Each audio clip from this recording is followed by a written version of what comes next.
Go to Installation or System or Channels. Go to Scan Channels, Program Channels, Auto Scan, Auto Program, or Auto Tuning. Press Select or Enter or OK to start the scan. When the device says scanning is complete, accept the channels found and close the menus.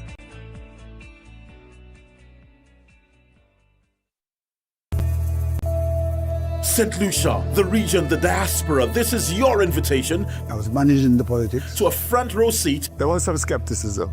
We had to make sure that we had the right people in place. To one of St. Lucia's greatest success stories. That never crossed my mind. Join us February 23 at 9 a.m. for the public launch of the BOSL story. I would like to see a bank that is very stable. Meet the people, feel the moments, see the vision of what comes next. We can be world class. The BOSL story, a local legacy, a global audience. Streaming live on local television, Facebook, YouTube, and Zoom.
Good morning, St. Lucia, and good morning to everyone joining us regionally and internationally across the Caribbean and throughout the diaspora. Welcome to the BOSL story, a national unveiling. I'm Ernie St. Catherine, and I have the honor of serving as your host on this momentous occasion. At this time, please rise where you are able for the playing of our national anthem.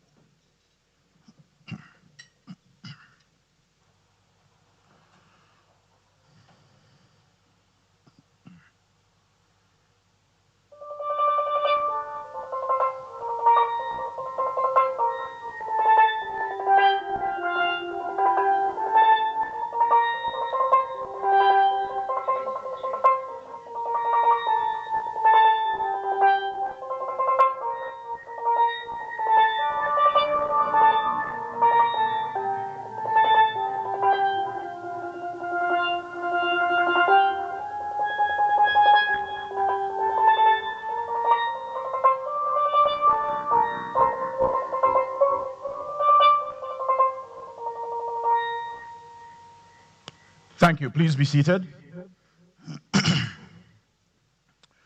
I'd like at this time to recognize our distinguished guests from our Cabinet of Ministers, the Honorable Stephenson King, Senior Minister, Honorable Emma Hippolyte, Attorney General, Honorable Leslie Mondesir.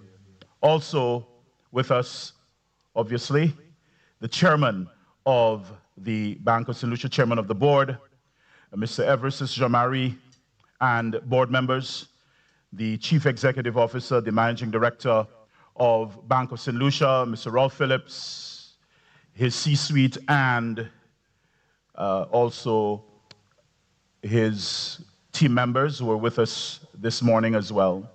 And to everyone joining us here at our host venue, the Financial Administrative Center, Point Surf in Castries, and to our viewers online, welcome.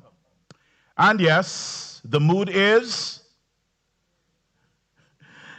too easy. Independence. We officially recognized independence yesterday, Sunday.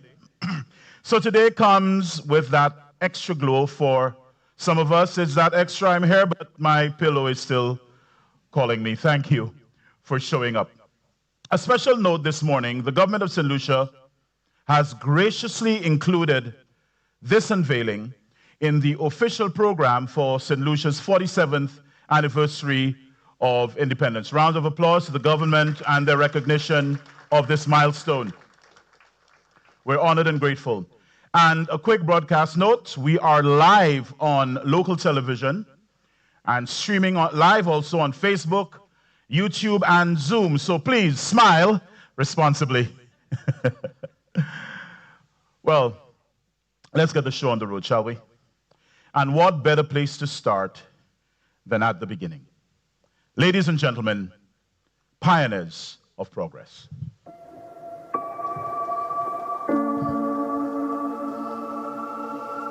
Some stories transcend time, shaping the destiny of a people.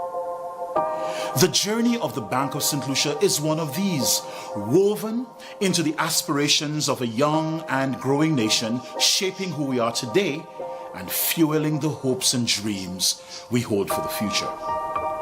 In this first chapter of our three-part series, we journey back to a transformative time in our nation's history, socially, economically, and politically, a pivotal era when two pioneering institutions, the St. Lucia Development Bank and the National Commercial Bank, laid the foundation for what would one day become the Bank of St. Lucia.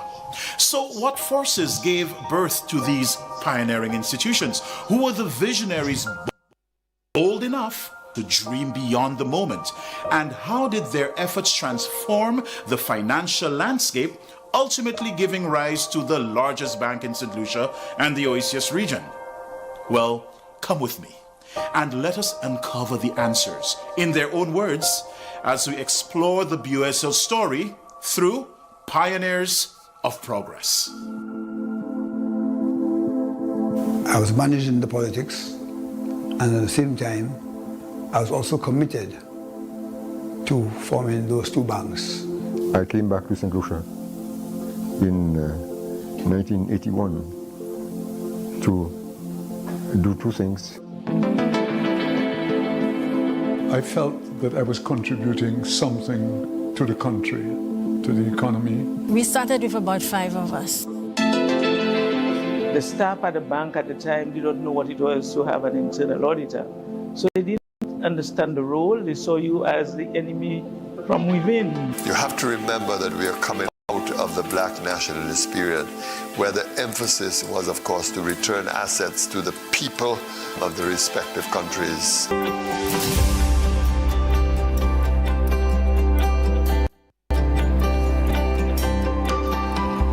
Mikey Pilgrim's leadership during the formation of the National Commercial Bank was instrumental in establishing it as a cornerstone of St. Lucia's financial sector.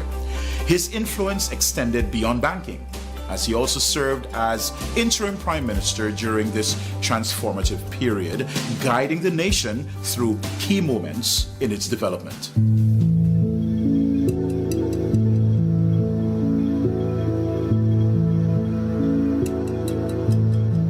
So I found myself in a situation where I was managing the politics, and at the same time, I was also committed to forming those two banks, because both of those banks were the creation of Hilford de Tourville, who was after me all the time to ensure that I don't lose the focus and I make these banks a reality. My strategy was that I had to select a board of directors, and that board had to be persons with credibility and beyond reproach. So I set about looking for persons I think that would be accepted by the country, by the public. You couldn't criticize these persons. You couldn't say it was a bank which was politically charged either way. And consequently, I think that gave the people of St. Lucia the confidence that a real bank was being established. And the first thing that came to mind was George Theophilus. BOSL story, George Theophilus, scene 6, take 1. I think historically we should reflect on the work of two people particularly, Mikey Pilgrim and George Girard. And of course I was at the ECCA at the time, East Caribbean Currency Authority at the time. And it was Mikey's dream that we should have our own financial institution, recognizing that at that time all the banks, commercial banks, were owned by foreign institutions. And I used to be the advisor, so to speak, while I was at the ECCA. So George Girard and Mikey Pilgrim would be calling me from time to time. And then the decision was taken that the bank should be established in St. Lucia. And we had to make sure that we had the right people in place, not only to establish the bank, but also to direct it in the right direction. So that's the reason why I came back to St. Lucia in 1981 to do two things.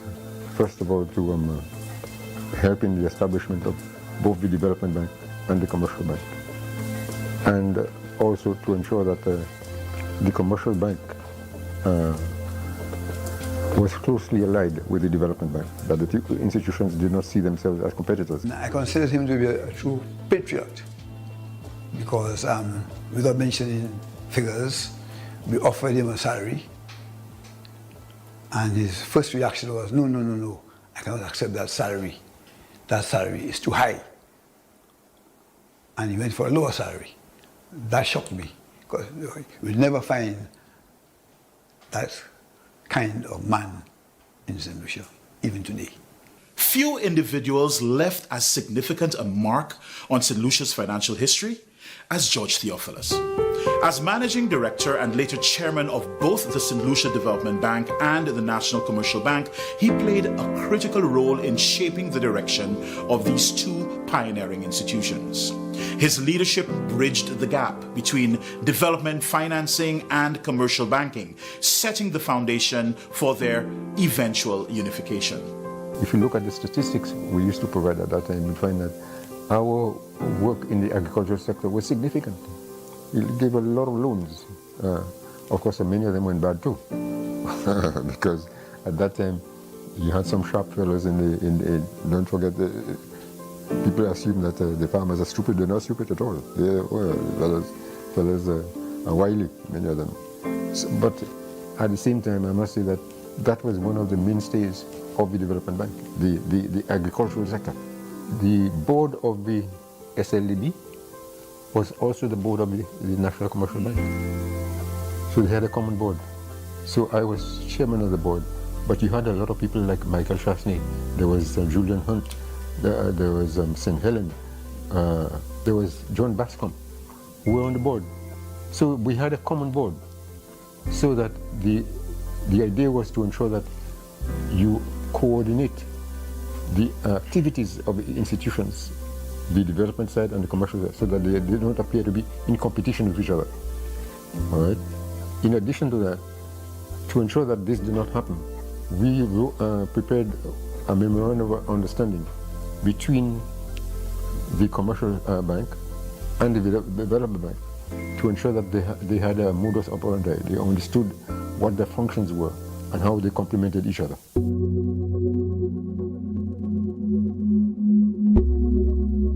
Then I also spoke to McDonald Dixon, who again was in a very managerial position at the Royal Bank of Canada. I think he was the deputy manager. Yeah, and he was the head of the Vieux-Fort branch at the time. At the time, yes. Yes. I spoke to him. We had a conversation, and he seemed to have been interested. Eventually, he expressed his interest, and the board decided to appoint McDonald as the general manager of the bank.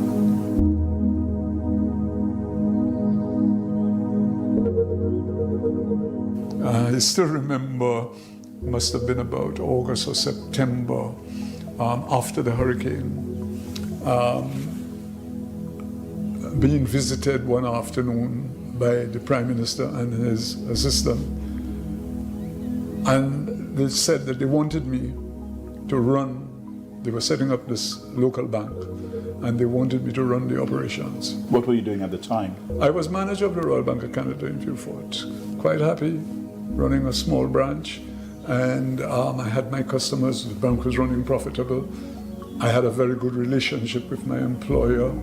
I didn't have to run or go anywhere. So when Mikey came to me with the idea, I said, look, boy, government own a bank, I get in order, I'm not interested.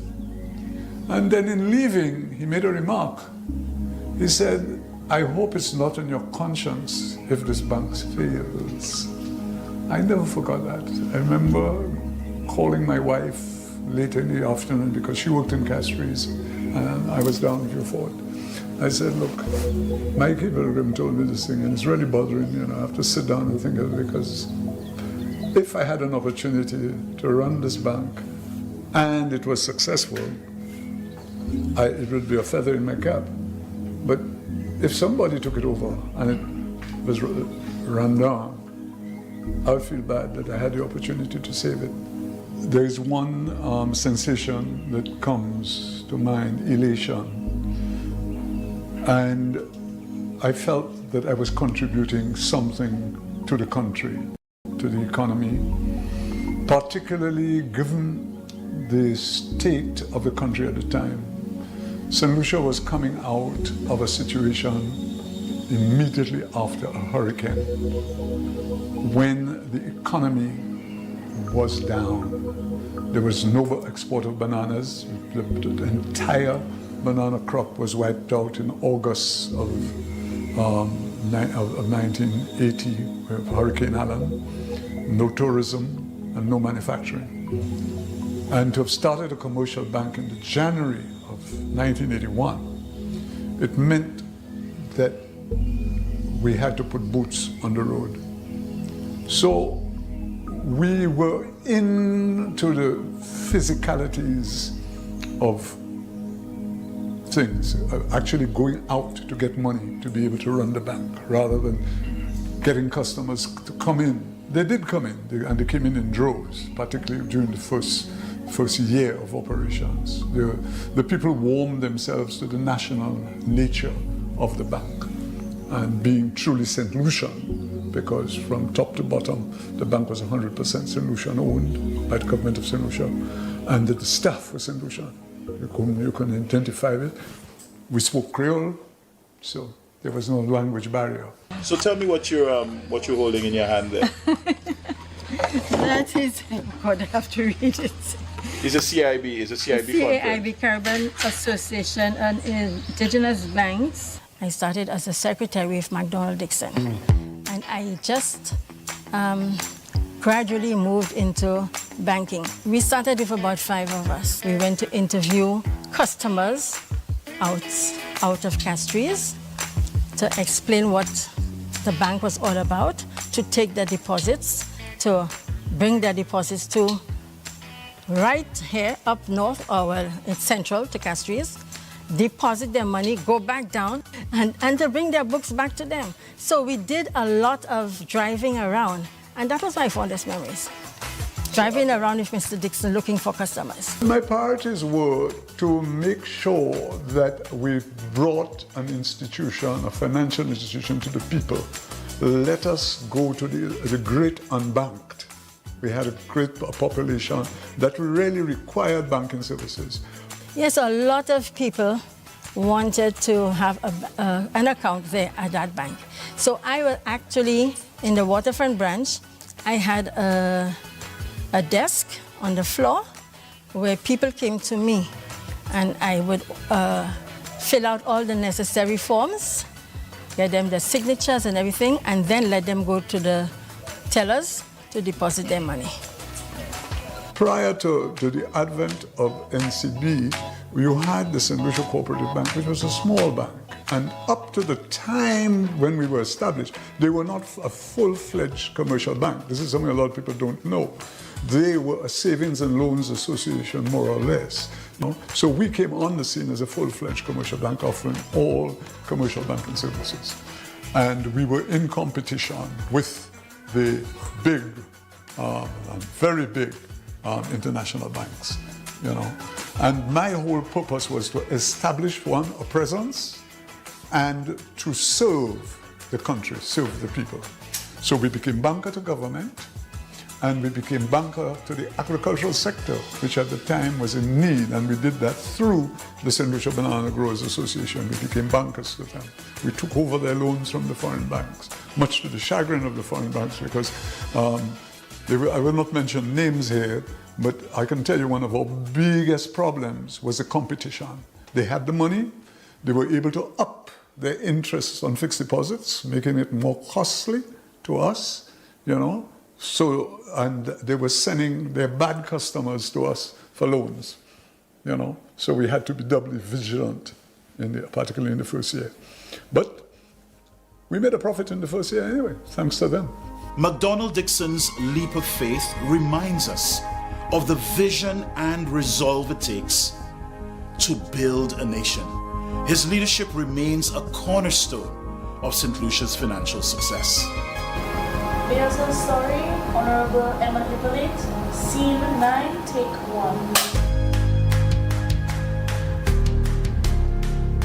1. I had working with me a very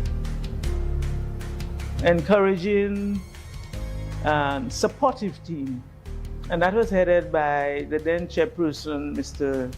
George Theophilus. And I could say up to now, this gentleman shaped my career. The way he mentored us as young persons coming into the institution. We had challenges because you're going in to be an internal auditor. The staff at the bank at the time did not know what it was to have an internal auditor. So they didn't understand the role. They saw you as the enemy from within type of thing. And I can tell you, I got a lot of support and help from then chairman, Mr. George Theophilus. The encouragement was tremendous, the mentoring, the hand-holding. We had at the time the managing director, Mr. McDonald Dixon, was very supportive, very experienced banker. And we had several, when I think of some of the senior persons at the bank at the time, Malcolm Alexander, Helen Daniel Joseph, Idlin Saltibus, Palace Etan, and all those persons were coming in from different banking institutions. So at the NCB at the time, you had experienced bankers, but from different systems. And we had to sort of work together to make it work. Emma Hippolyte's reflections highlight the sacrifices and dedication of individuals who helped build St. Lucia's financial institutions. From their work at SLDB to their leadership at NCB, these pioneers laid the groundwork for a banking legacy that continues to serve the nation. In terms of a dynamic, relationship-wise, how did you and McDonald Dixon get along? As individuals, I don't think we are not very close to each other. We're not very close. But we spoke well with one. You see, when you were here, he was a CEO of the commercial side. I am chairman of the board of the development bank, chairman of his board. Very often you would find us in collision because there are things be doing which we would challenge. But what would you say was probably the greatest challenge that you faced during your 13-year tenure? Well, my greatest challenge was working with a board that did not really understand me. Because, first of all, I was a lot much younger, much more agile. I preferred to go out and meet customers and develop the business from outside. And I think that a lot of the focus was placed at that time on prudence and safety and so on. And my interpretation of this was different, and most times at variance with the book. The creation of the National Commercial Bank and the St. Lucia Development Bank came during a time of transformation and opportunity. A young senator in the St. Lucia Labour Party, Dr. Kenny Anthony, was part of the government navigating these changes. And interestingly, years later, as Prime Minister, he led the historic merger of these two institutions, creating what we know today as the Bank of St. Lucia.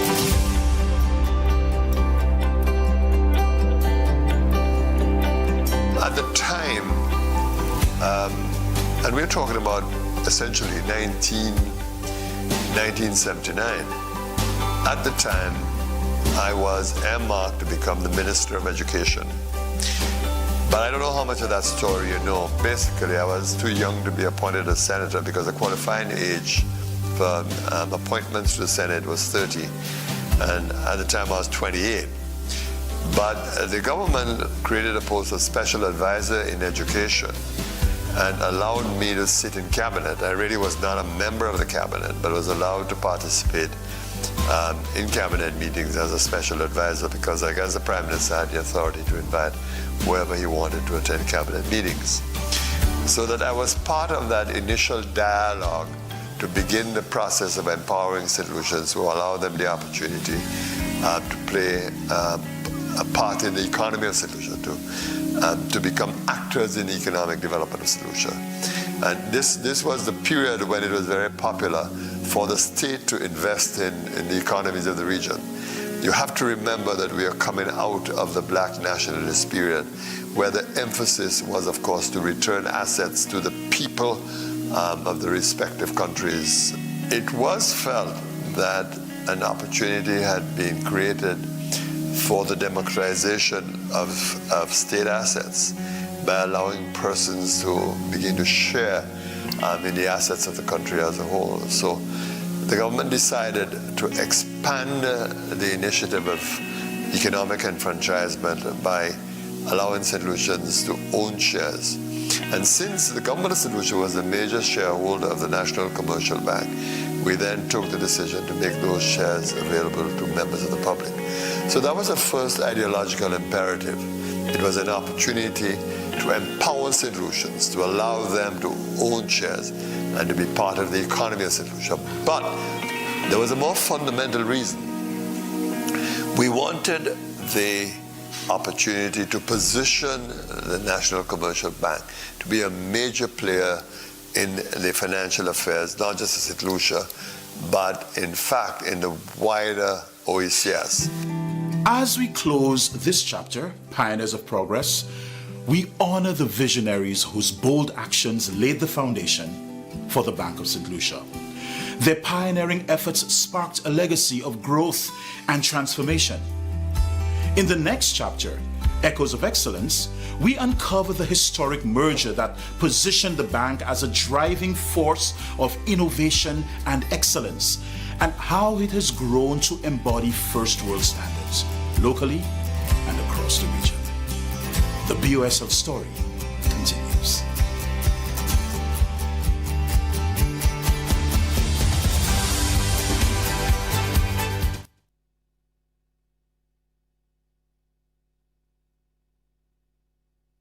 Began at the beginning, honoring the pioneers who laid the foundation.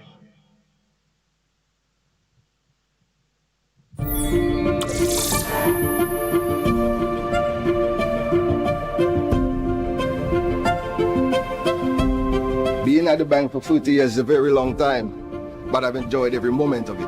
When I came here 35 years ago, I had no plans to remain here that long. This year, I'm celebrating 30 years with Bank of St. Lucia.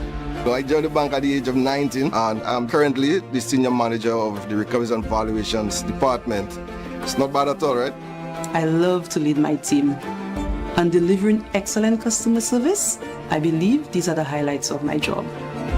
My greatest joy is to know that this institution has gone through so many challenges over the years and to come out stronger, more resilient, and to know that I am a part of it. It's a family kind of environment that we've created over the years at the bank, and this really makes the bank an amazing place to work. These years have been amazing for me, and my BOSL story continues.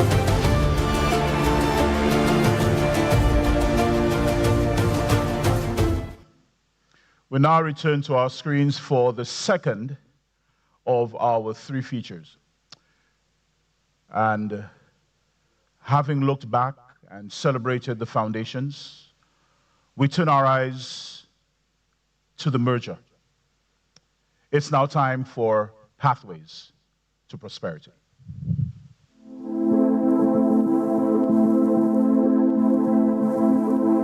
There was some skepticism. There was some initial resistance. I never thought about merging cultures. That never crossed my mind. My role was when they needed to get a guarantor to cause it to happen.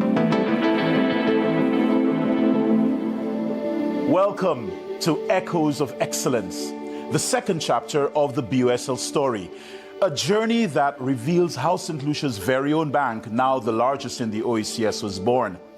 In our last episode, we honored the pioneering spirit and unyielding resilience of both the founders and the institutions of NCB and SLDB, who laid the cornerstone of our island's financial independence. Today, we enter a groundbreaking era, the merger of these two indigenous icons in a transaction never before attempted in our island and unprecedented in the sub-regional banking industry. Underpinned by a visionary political philosophy and powered by an innovative brain trust, this historic merger unleashed a wave of challenges and excitement, heralding a fresh dawn for St. Lucia.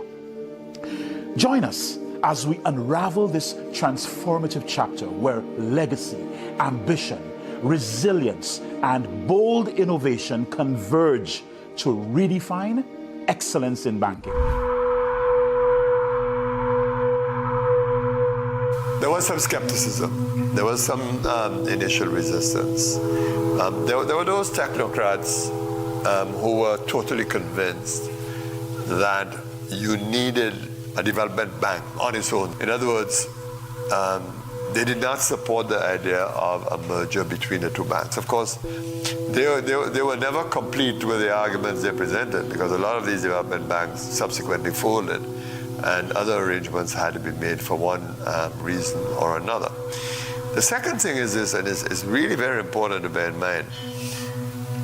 Technocrats, like other members of the public, had become accustomed to milking the development bank because they were able to go to the political directorate when, of course, they needed to push their friends to obtain loans, or for persons to obtain loans because of the political influence that existed at the development bank. I, Kenny Davis Anthony, do swear.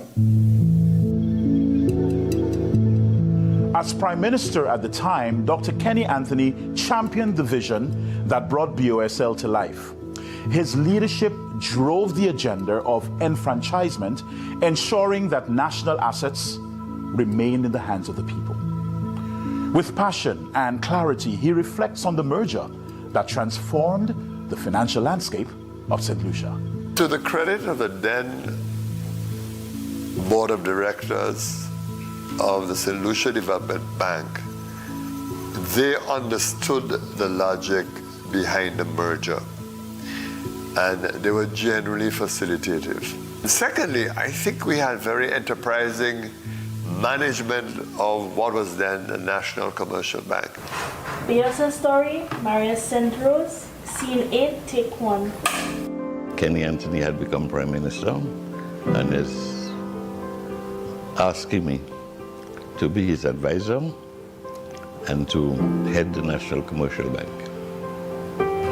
And what did you say to him at that time? That was the furthest thing from my mind.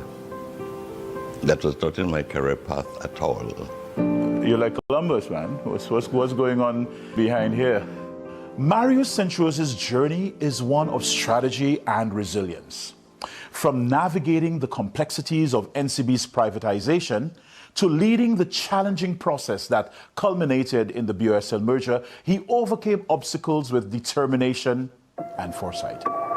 His leadership and expertise were instrumental in creating the super bank we know today.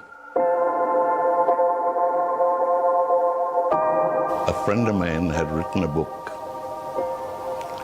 The Problems of Commercial Banking in Developing Countries. Dr. Wilfred Bascom, in fact, he just passed away about 2 weeks ago. And he asked me to review the book. And I found it interesting, fascinating, and challenging. Because I thought commercial banking was, look, you take people's money and that's it. But it's a lot more than that. And I discovered that there. So I said, wait, as usual, God is speaking to me. Okay, it's Lent. I mean, so you put a whole religious divine dimension to this thing. And one better put the divine dimension to everything, because everything is related. I thought, I consulted, and I must say nobody encouraged me to go, which I found quite interesting. That was a sign that you should go big. So after about two weeks, I think I gave him the nod. And then he sent his chairman, Victor Idoxi, to interview me. What you've not said is that you were second in command at the Caribbean Development Bank at the time. Yes, I was Senior Vice President Operations at the bank. I've been at the bank from 1975, almost 25 years, actually. So that was the arrangement, but I did request that for salary purposes, because I did hear something about in St. Lucia, people were concerned about, what's his name, the previous managing director, yes, Mr. Hingston, driving a Mercedes-Benz. That's one. And number two, he earned a big salary. So I said, look, I don't want St. Lucia government to pay me. Okay, CDB will continue to pay me the same salary that I got as Vice President. I had been a client of Bank of St. Lucia for a while, and I mean, my relationship with the bank was good. So when they advertised that they were selling shares to local people, the shares was at $5 at the time. I decided that would have been a good investment. I bought shares for myself and also for my children who were minors at the time. And we were getting dividends every year. Business was good. And when they advertised their second lot at $12.50, I decided to buy more shares for myself and for my sons. In 2023, a guy told me about shares at the bank. He actually works for you guys. Yes. So then I got in touch with the investment department at the bank, and a young lady introduced me to the shares. And she explained to me about how the shares work and what to be expected. And that's how I ended up buying some shares. One of the recommendations that I made was you need to privatize. We had already done that with St. Lucia Electricity, where I was chairman. But we felt that we should do the same with the National Commercial Bank, and it's something that we propose for all the islands, all the Lucille companies, all the national commercial banks. Give the public an interest. Let them be investors in the company.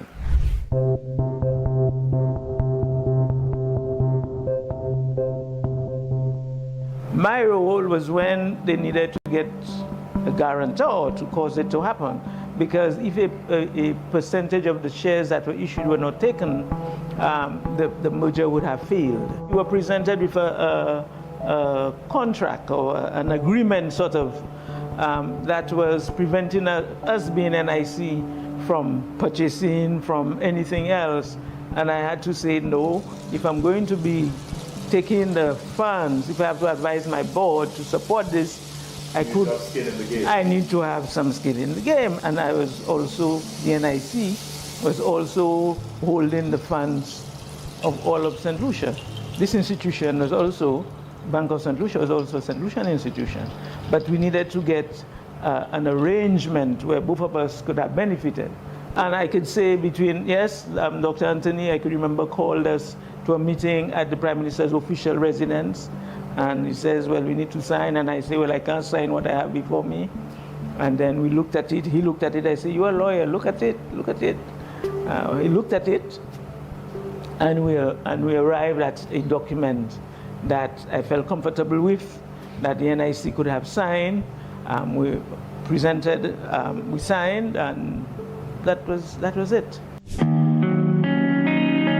As we continue to reflect on the periods surrounding the merger, it's important to remember that this was also the unification of two distinct corporate cultures, each with their own strengths, values, and professional identities. There were tensions and doubt. The commercial bank brought decades of experience in traditional banking, while the development bank introduced a cadre of highly technical professionals with strong academic and specialist backgrounds. For some, there were feelings of unease, concerns about relevance, job security, differences in approach, and adjusting to unfamiliar terrain. I never thought about merging cultures. That never crossed my mind. I mean, that's what you want to do, you do it. Okay. So who was the first person you said that brought this to your mind? Frankie Leos.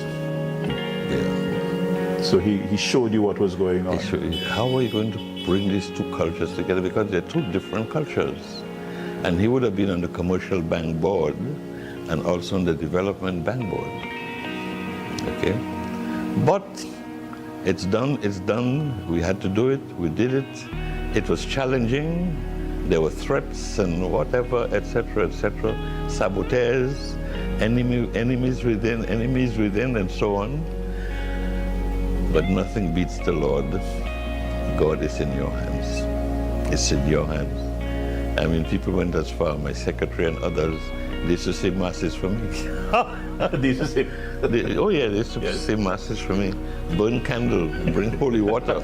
In the beginning, as with everything else, it was a bit tumultuous. Staff did not really understand what was going on.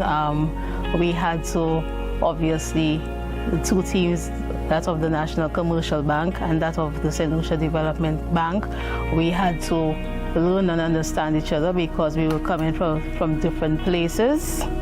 The development bank staff were more together, more of a family, not competing, supporting each other. Okay, that's number one. And number two, the development bank staff, they had a lot more certification than the commercial bank staff.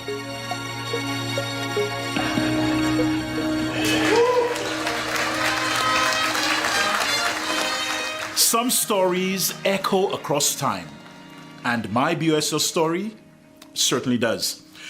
Over 2 decades ago, my team was engaged to co-architect the merger communication strategy for ECFH Bank of St. Lucia, working in collaboration with the talented Anna Walcott, daughter of Sir Derek Walcott. Just months earlier, we had completed the rebrand of the National Insurance Corporation, giving us the experience to carve the identity of the newly formed merged institution, of which the NIC was a key player. That journey extended naturally to ECFH's then subsidiary, the Bank of St. Vincent and the Grenadines, where we also crafted the brand and communication strategy. But my engagement with BOSL goes beyond that. It's deeply personal. I am one of its original shareholders, converting into equity an outstanding balance due to me on the merger contract. So this marks my third evolution, as it were, another chapter of collaboration. And from that early body of work, 24 years, one sweet note still lingers on. The bank's first corporate jingle, its soundtrack, which I had the pleasure of producing. It's all about you and the many things you need, how you strive to get ahead, how you're going to succeed. All along the way, we're a partner for you. All the way, see it through, we're all the bank you need. We're the Bank of St. Lucia, so bank on your future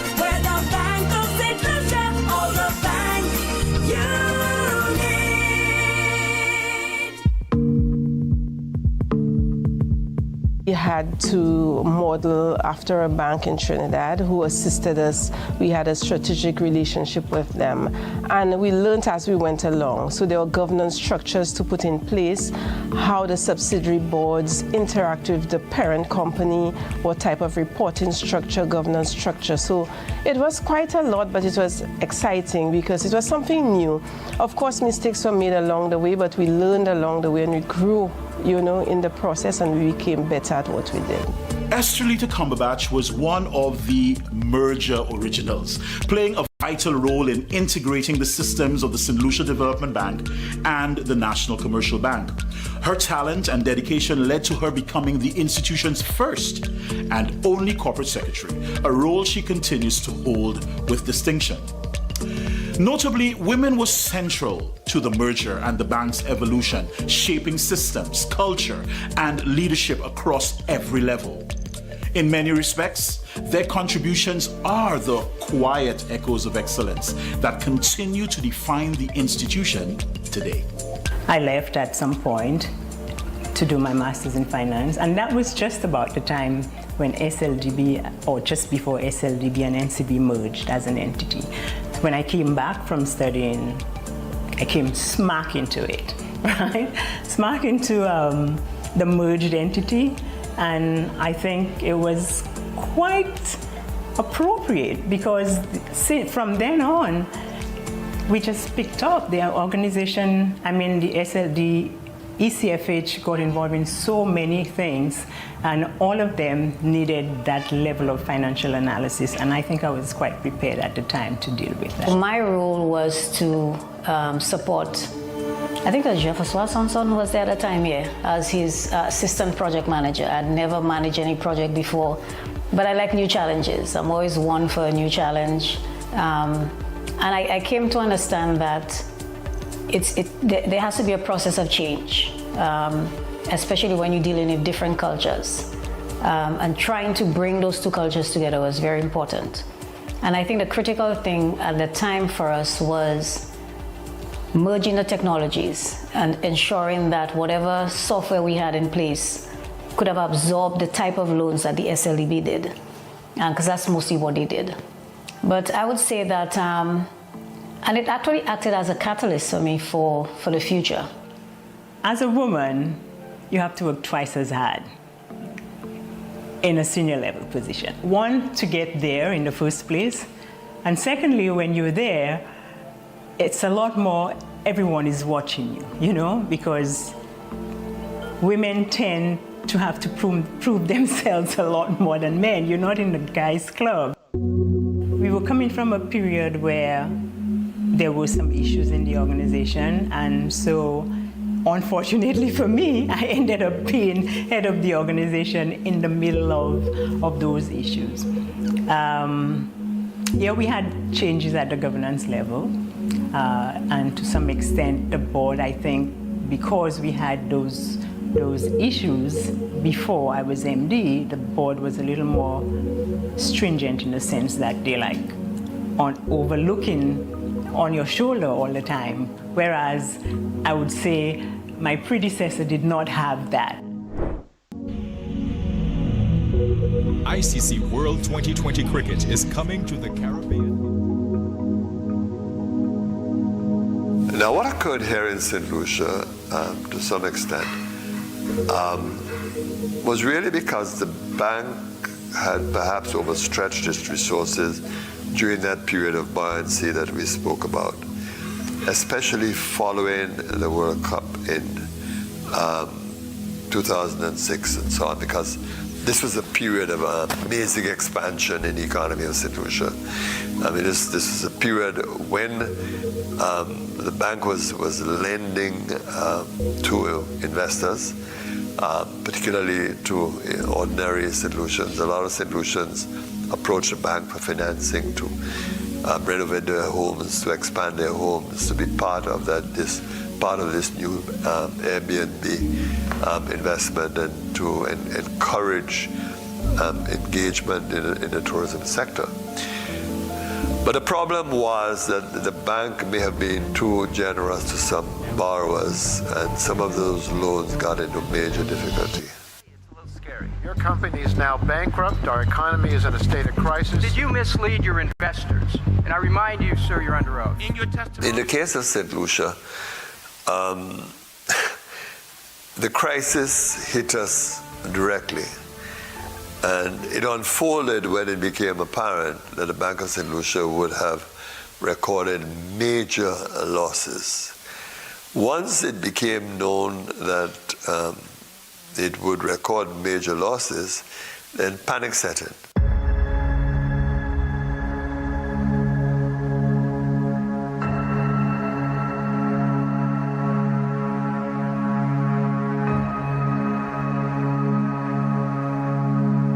When Robert Nostrum succeeded Marius St. Rose as managing director of ECFH, he inherited an institution poised for growth and transformation. His tenure brought unprecedented profits and innovation, solidifying the holding company and its key subsidiary, Bank of St. Lucia, as financial leaders. However, his departure coincided with one of the bank's most difficult periods, as looming losses began to unfold, leaving behind a legacy of extraordinary accomplishments and profound challenges. He did his contribution. He had a way with staff. He had a way with people. He knew his banking. There's no doubt about that. He knew his banking. But maybe he was a little too ambitious. And I looked at these boards sometimes and I said, if these people had owned these banks, some of these board directors, they would see to it that not only the directors get paid, but the directors would be asked to make sure they perform in order to get remuneration for the owners. They would never allow their investments to be just there with the board of directors being paid and the owners are not getting a cent from the bank at that time. Even before we get to the shareholders meetings, shareholders would call and ask, are you all paying a dividend? And you have to explain to them how dividends are paid, because some shareholders of the view that your shares pay you interest like a savings account, and is not. So you have to explain to them that dividends are paid based on profitability, and unfortunately you are making losses and you're unable to pay a dividend. And of course you will hear all the negative comments. And I mean, for me personally, I felt that I would have been the happiest that day when we could have paid a dividend. And of course, when we went to the shareholders meetings, shareholders demanded accountability. What are you all doing or not doing well? Are you all competent enough to turn this around? The World Bank and the IMF came to St. Lucia. They were on our backs. They exerted extraordinary pressure, and they felt that the time had come for the state to divest itself of the Bank of St. Lucia completely and to sell the Bank of St. Lucia, because they did not think that the Bank of St. Lucia would have survived. The truth of the matter was, a lot of credit has to be given to Sir Dwight Venner. The thinking of the IMF and the World Bank was that once the extent of the losses became public at the meeting of the shareholders of the bank, then there would have been a collapse. There would have been a run on the bank. So Dwight had a lot of difficulty explaining to the IMF and to the World Bank that this is not typical of the behavior of West Indians, and they're unlikely to do so, but it was also necessary that we took some urgent steps. Obviously, we had to set up a special mechanism to deal with the issue of the bank, and we had to save the bank. And Sir Dwight and the government of St. Lucia was on the same page, that we had to save the Bank of St. Lucia at all costs. The late Sir Dwight Venner, the longest-serving governor of the Eastern Caribbean Central Bank, is the unsung hero in this story. His aspiration was to create a super indigenous OECS bank, a formidable force capable of withstanding the shocks of the global financial climate while standing strong against regional and international powerhouses. Though that dream remains currently unrealized, it inspired transformative mergers like this one, paving the way for a more resilient financial future. His legacy of stability and foresight endures. I credit, as I said, Sir Dwight Venner a lot. While some know, for example, I did have a lot of policy differences with Sir Dwight, particularly with regard to the role of the Eastern Caribbean Central Bank. But there is no question that his leadership and his thinking in that period was very helpful to the survival of the bank. So we had to work very closely with the management of the bank in that period. And thankfully, we averted a disaster.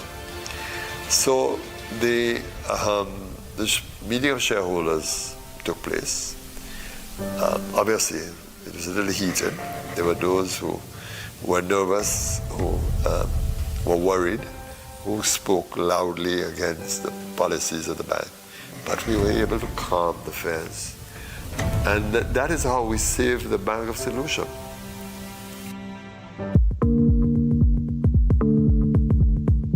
The lessons learned would be proper risk assessments, because the losses were largely attributed to loan provisioning, where loans were poorly underwritten and not sufficient collateral to support the loans. So you find that when the loans go bad, you could not monetize sufficiently the collateral that was underlying the loans.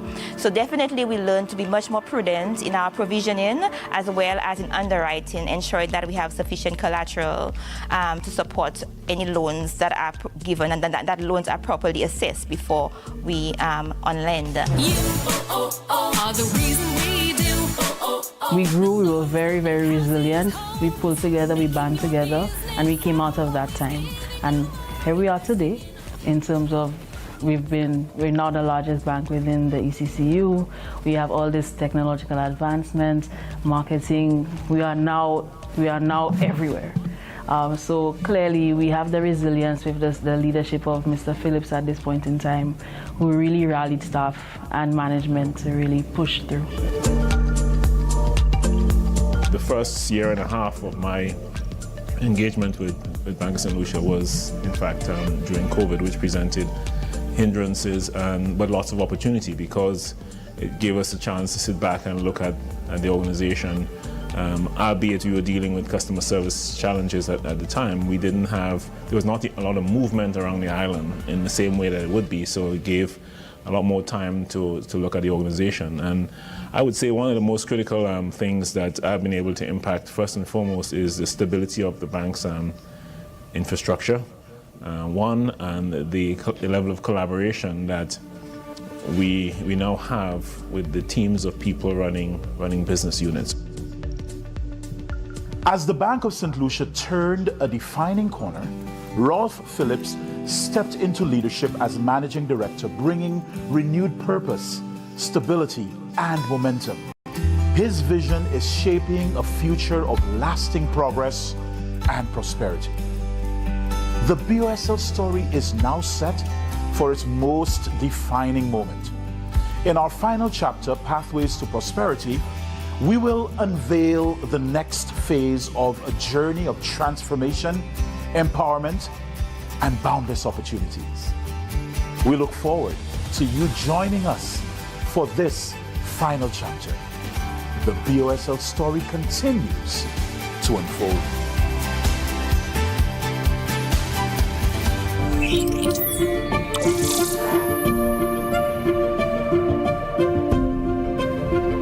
I started at a bank 32 years ago as a telephone operator. Can you believe that?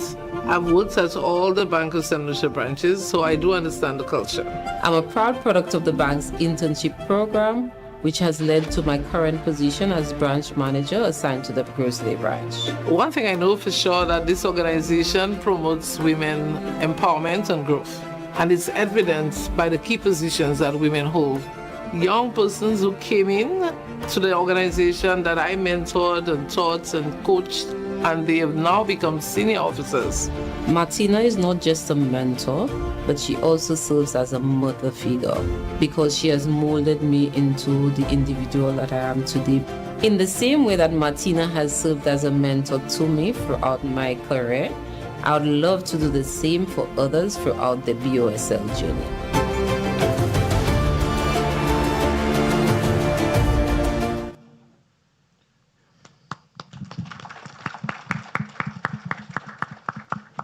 Also, ladies and gentlemen, join me in welcoming our great man of mystery, the Prime Minister himself, the Honorable Philip J. Pierre. Round of applause for the Prime Minister. Prime Minister, thank you for gracing us with your presence. I know you've had a grueling week. Thank you very much. Now let's add some perspective, shall we, from the voices who lived key chapters of this epic BOSL story. We have assembled two panels to add extra dimension to these stories. Our first panel is with us, so it's going to be my pleasure to introduce them. As you would have seen on the program, we now move into this first panel discussion, an opportunity to add context to what we've just seen and to hear directly from them, their voices, those who helped shape this chapter. His credentials are too numerous to mention. Former Prime Minister, he has not one but two PhDs, served as Chief Accountant at Lucelec, and even after public life remained active in several business ventures. I also understand he does long power walks every morning while most of us are still asleep. And I understand that he even chose to walk from the north to this venue this morning. Ladies and gentlemen, Mikey Pilgrim. This lady has held prominent institutional roles, including Internal Auditor at NCB, Auditor General, NIC Director, and a BOSL board member. And most importantly, she is a three-time parliamentarian and our current Minister of Equity, Labor, Gender, Elderly Affairs, Social Justice, and Consumer Welfare. I didn't even breathe in between that. Yes. And for her international chapter, she also worked with the UN FAO in Rome. She's fervently Catholic, which explains why Rome came with a few Vatican visits. I present the Honorable Emma Hippolyte. Our next panelist is a man of many talents: banker, poet, playwright, trade consultant, florist. That's on you, by the way. And a consultant, vocal presence at BOSL AGMs over the years. He'll also tell you he's had moments with banking. Once a little disgruntled, even flirted with leaving the industry, but somehow the industry pulled him right back in with restored faith and plenty perspective to share. Ladies and gentlemen, McDonald Dixon. Our final panelist is history making, part of the BOSL C-suite, the first and only corporate secretary of BOSL, and also its internal counsel. She also worked at NCB, so she's been close to this story from the early chapters through the merger years. And one exceptional corporate secretary talent that she holds is that she holds the secrets for the board and will take it all the way to her grave. Ladies and gentlemen, Estelita Cumberbatch. So we have seen what has unfurled so far. So, Mikey, I'll start with you. What do you feel at this time, having seen how the story has essentially unpacked itself, and we're celebrating independence? So how would you cap all of that off, even not just for your career, but in terms of the progress of the country? Well, I must say, hello? Yes, if you put the microphone a little closer as well, that would help. Yes, I must say that I'm very impressed with the story, and as a matter of interest, I feel that the bank has done very well from its embryonic stage. It started as a small bank, National Commercial Bank of St. Lucia, and it grew in stride, although the bank had some difficulties along the way, but with good leadership, I think the bank was strong enough to continue, and it had the support of the St. Lucian public. The customers were good customers, although, as was hinted, there were some delinquencies along the way. But in the end, I think the bank, with the assistance of the government and the NIC, were able to brave all the storms and the bad weather, and consequently, today I must say I'm very happy that the bank is now in good standing and is the biggest bank in the OECS. Yes, thank you. I want to take us back a little bit.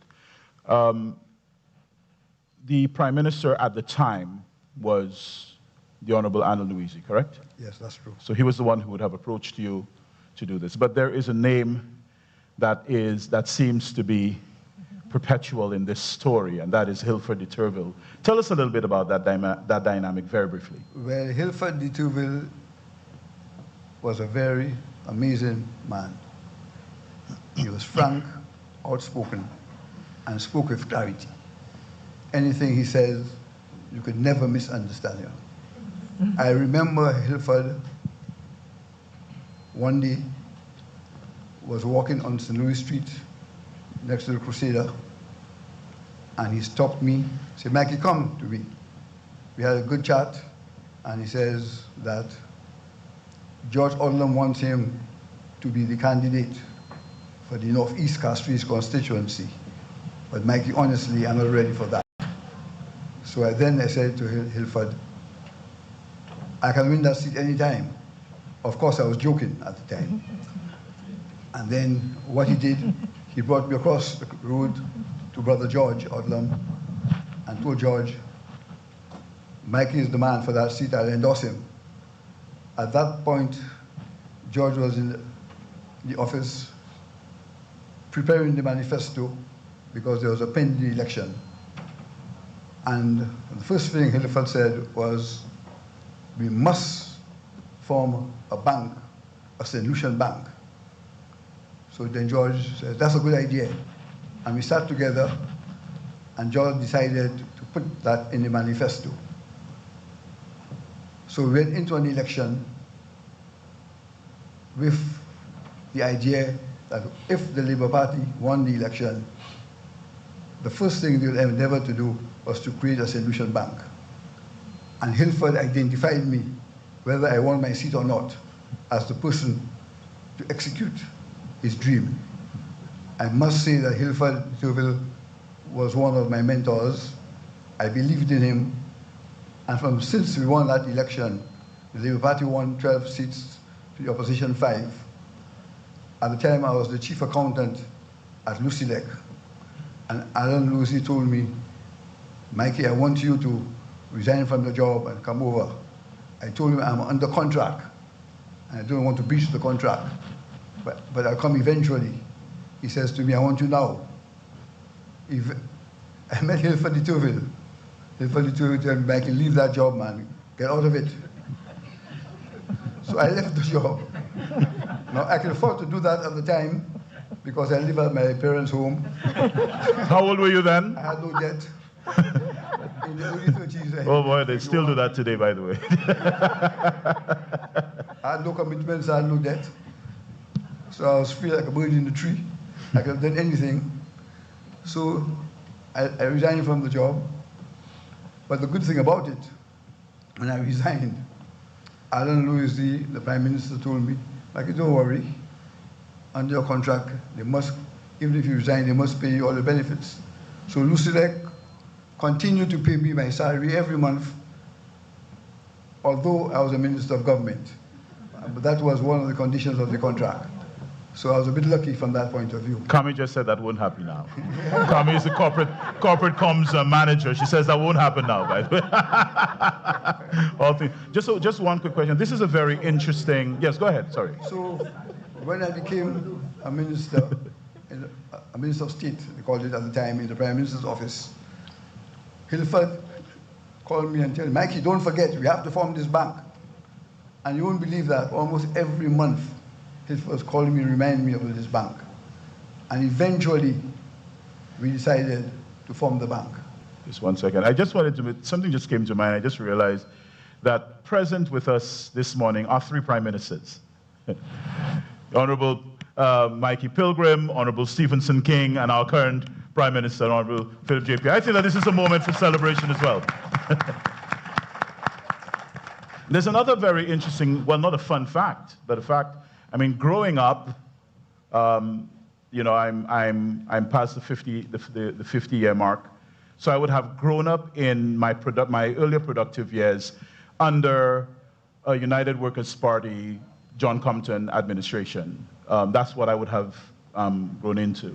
So I would not have known, and neither did I believe subsequent St. Lucia Labour Party administrations make it abundantly clear to everyone that both the NCB and the SLDB were creatures of the St. Lucia Labour Party administrations. This is something that seems to have been the best kept secret, as well as the Bank of St. Lucia, the merger, also under that administration. This is not a political issue, this is a fact, and facts should not be revised.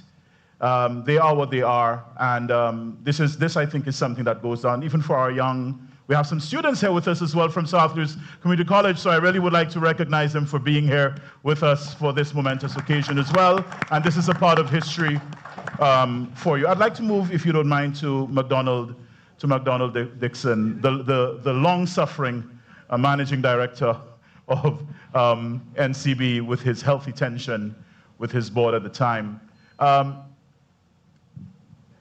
McDonald, we know that this has been a very interesting journey for you. You're a man who carries his passion and his emotions on his shoulder. You spoke about having really lost your faith in the banking industry for a while. Do you mind sharing why you had thought that way? I mean, I know that you're back in the graces of the industry. You're at every AGM, you're very vocal, your voice is listened to, you're part of the Brain Trust, but what would have made you become so disenchanted with the industry? There are certain things I reserve for my priest at confession.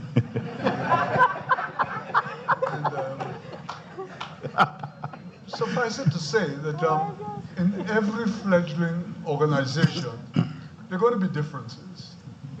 You have a board who are people from the society, varying disciplines. We have people who are qualified in administration, some in public administration, some in economics, and so on, but no bankers, except for one, Mr. Bascom, who was a commercial banker. And here I came, trained in commercial banking session. My qualifications are in finance and foreign trade, so I'm also conversant with international trade. And here am I, coming into a bank, from a foreign bank, with its rules and its order, finding that I'm the one to write the rule book, I am the one to follow the system, and I'm the one to also get that system approved. And there would logically be differences. I don't think that they were ever personal, they were professional. I mean, my chairman and I had many a tussle that you think that we would have put on gloves at some time, but we never got vexed with each other. That's the irony of it all, you know? And up to now, when I publish a book, one of the first people who get an autograph copy is George D, and we're the best of buddies, you know? And he'll tell you the same thing about me. He'll tell you we've never been friends, we've never been enemies either. Let me just, Rolf, how's that working out for you with Everest? I just wanted to. I don't find you're being very close to each other there. Maybe there's some truth to that story. But yes, go on, please, McDonald. Well, that's it. Well, so you spoke also about these early years of like getting into your car and driving to the out districts to take people's money from them and then to deposit it. I mean, what was that like? That's like really... Let me set the stage here. Okay, please. The bank was opened in January 1981. We had Hurricane Allen, August 1980. the economy was zilch. There was no tourism, no manufacturing, no agriculture. Okay? And here is a local bank, commercial bank, setting up for business. Government could only afford to put $1 million into a bank. And even in 1981, $1 million, just a few loans, 10 loans and they're gone, right? We have staff to pay. So, what do? I gathered the senior people, my lieutenant. I want to mention here especially Curtis Hyacinth, alias Kobo, who literally owned the Soufriere district. For some reason or other, people welcome him, as Walker would say, like a country wayside street. They opened their doors to him, okay? And there was Andy Lake, there was Brian John, okay, among the others. There was Cheryl Skeet, among the ladies. There was Evelyn Saltibus. There was Malcolm Alexander, Mrs. Greenwich, and there are a few names, Olive. You know. Some had to stay in the office. Alexander's job was to run the fort. Don't get involved. We're going to get out. We're going to go out and get the dollars. So we would pick certain days, non-banana growing days, non-banana selling days, because we sold bananas by that time every week. So it would have to be maybe Fridays and Wednesdays, if my memory serves me right. We'd jump in the car, maybe 4 of us. We never went in twos, so it would be a team of about 4. We'd decide we'd hit Doriso this Wednesday. We'd hit Vieux Fort. Now, mind you, Vieux Fort was already being served by Barclays Bank. And there was a branch of the cooperative bank there, so we were poaching. Soufriere, on the other hand, was being served by Barclays Bank, so we were also poaching. And we would go down, we'd target customers, we'd call them and let them know we're coming. And we wouldn't just ask for money, we'd tell them what the bank's aims and objectives were. And our aims and objectives are very simple. Let us go out there and target the great unbanked. So one day we just took Jeremy Street by storm and took every account on Jeremy Street. So we had commercial business. But after the first 2 years of operation of the bank, we had no high net worth individual, and we were making a profit. It's amazing. Okay. Congratulations. Congratulations. Just a second. So boots on the ground, door-to-door evangelism. You certainly be the Jehovah's Witnesses to that one for sure. You knew how to knock on doors and to bring in the sheaves. Honorable Emma Hippolyte, let's talk a little bit about. We know that you were internal audit, but I'd like to jump a few years. You received a phone call from Dr. Kenny Anthony. You were in Italy at the time. Just tell us about your coming back into the country to take over from to become the head of the National Insurance Scheme at the time. Yes, you are correct. I was in Rome, 1995 to 1998, and during that time I got a phone call from Dr. Anthony. But the call was for me to be part of a team that was going to review the operations of the government, because the government, the Central Labour Party government, had won the election, and Dr. Anthony and the cabinet had put a team together to review team members from other regional bodies. So I was called in, I joined that team, and we did that review. And I returned to Rome. But before I left for Rome, I remembered very clearly making a pact with my mom that I was not going to stay. But within that time, my contract was already renewed within the system in Rome. But I needed to get back to keep my word to my mother. And I had to get and start looking for a job in St. Lucia if I was going to leave Rome. And there were 2 jobs being advertised in St. Lucia. One was with the NIC, and the other was with SLASPA. And I felt that I was more qualified to do the NIC job because in Rome, I sat on the pension plan representing the Director General. So I applied to the NIC to be the director. I came down. Yeah, sorry. I came down at my own expense. I did the interview, and I was offered the job. I was offered the job, and I asked for time to go back to close my relationship with FAO. I was given 3 months. I asked for all the files and reports that I could get. I went back to Rome with all the reports. So I prepared for that. I came back 3 months later, and then I joined the National Insurance as the director. And then you get thrown shortly thereafter into this merger business. Later on. Yes. Tell us a little bit about how that first meeting looked like to you. Well, we being the NIC was invited to a meeting with the managing director at the time, Mr. St. Rose, and his team. And the proposal was for the NIC to provide guarantors for the purchase of shares in case the initial IPO was not successful. Understanding the role of the national insurance in national development, and also understanding the role of the bank at the time in the development of St. Lucia, it was something that we supported.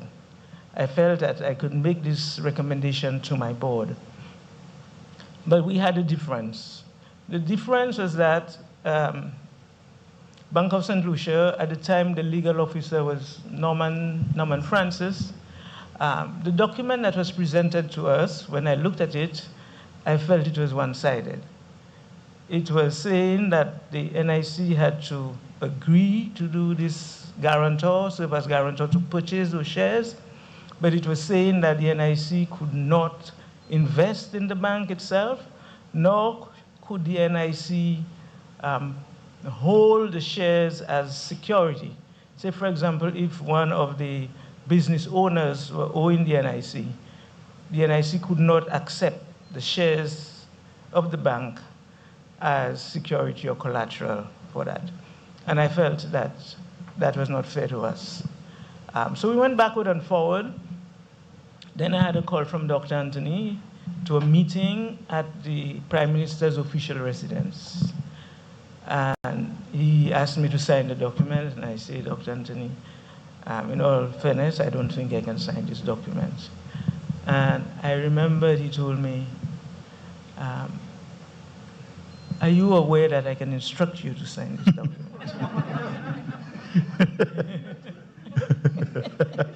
Were you there at the time? and I told him, I am aware that you can, but you will not. I said, you are a lawyer, take some time, read this document. And in all fairness, he asked us to leave the room, and he read the document. And then, as a wise man as he was, he then called Mr. St. Rose and Norman and said, you need to amend this document. And the rest is history. He amended, yes, and I signed the document.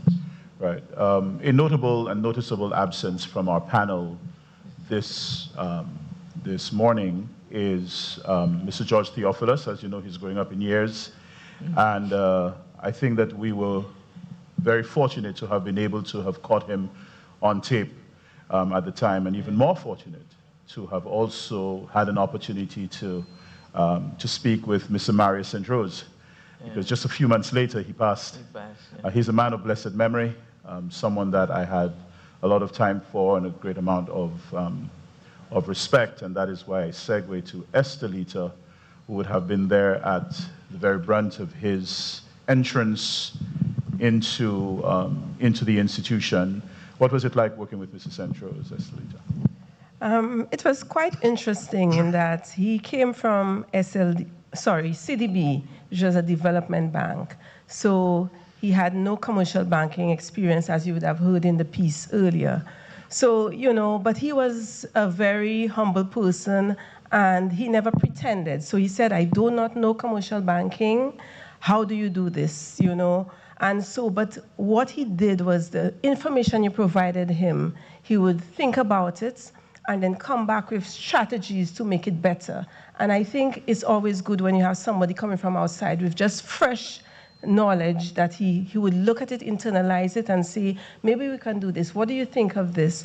And I think he looked at it from a strategic point of view. So he led the bank, gaining knowledge of commercial banking and looking at it and strategizing how can he make it better. So a simple example, things like surplus funds.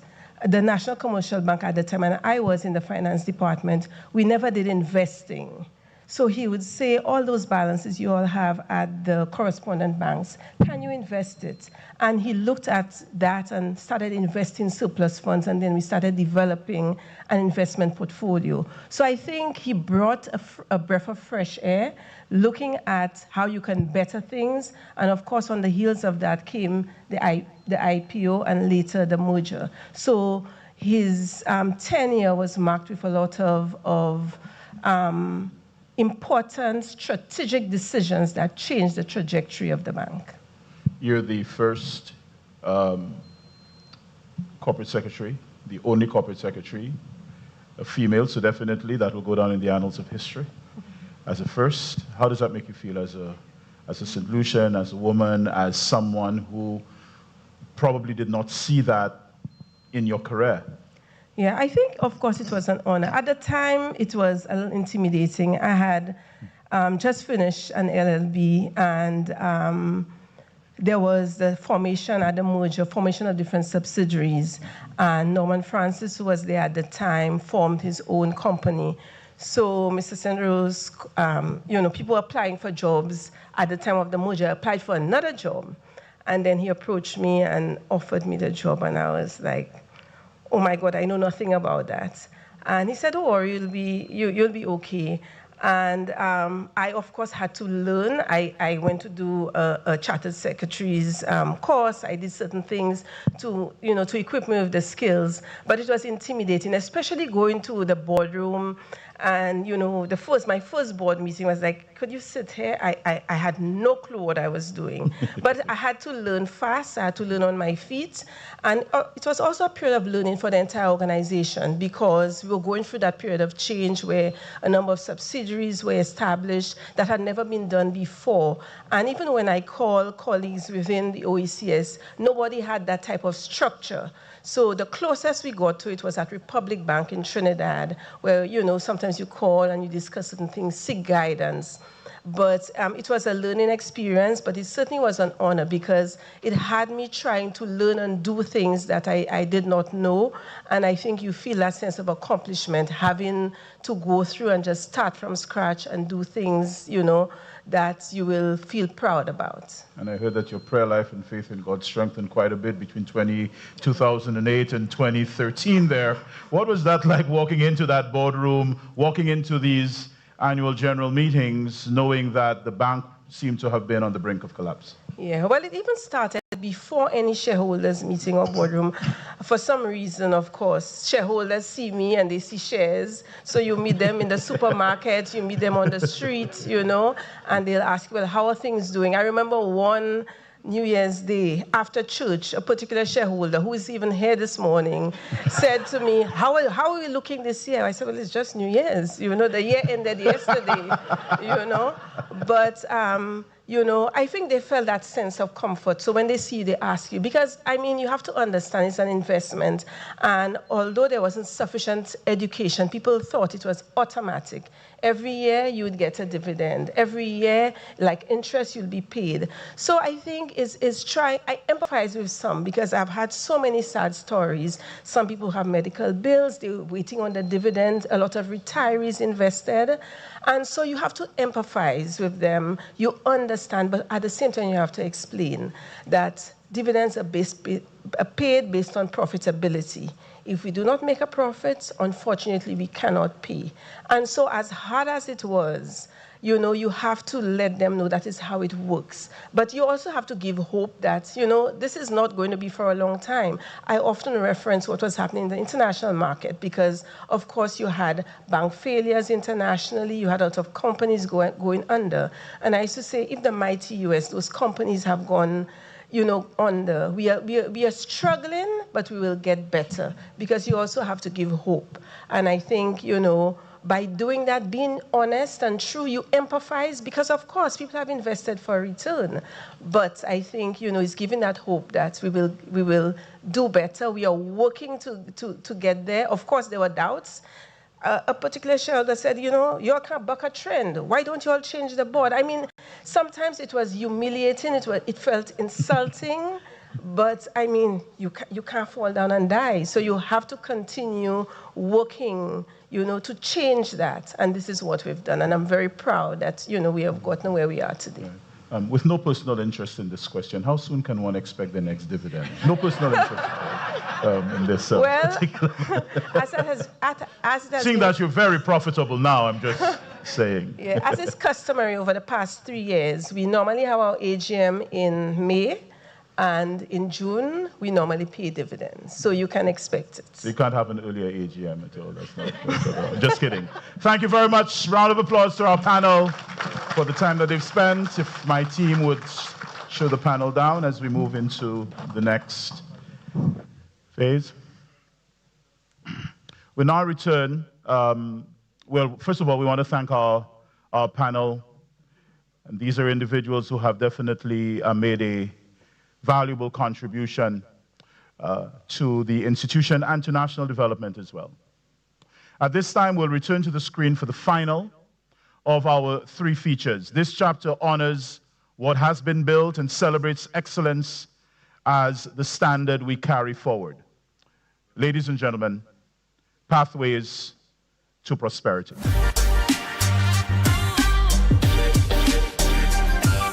Across time and testimony, we have followed the story of a bank built with purpose.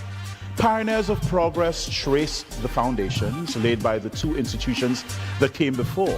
Echoes of excellence captured the quiet strength and steady hands that carried Bank of St. Lucia through the journey of merger and transformation.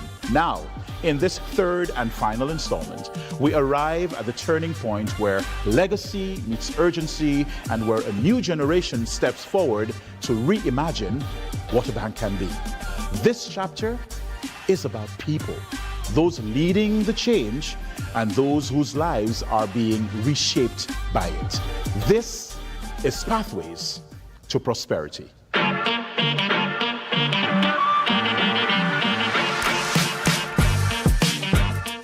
Big part of my role was helping people to see that there is a future out there for this bank that is better than where we are now. He has come in and just shaken up the place, and I love that because the culture needed a change. We needed a fresh breath. I didn't quite know exactly how we'll get there, but I knew there were important things for me to work on immediately. We see him as a leader, someone who is not afraid to, one, make mistakes, and also not afraid to push you to the limits. Strong leadership creates an environment where people push beyond what they thought possible. And when people think about Managing Director Rolf Phillips, they speak of that challenge, the drive to do better, to think bigger, to commit to excellence. It's a leadership style that has left its mark on the entire institution. And that kind of impact isn't accidental, it's intentional. Let's take a closer look at the culture shift that has redefined BOSL.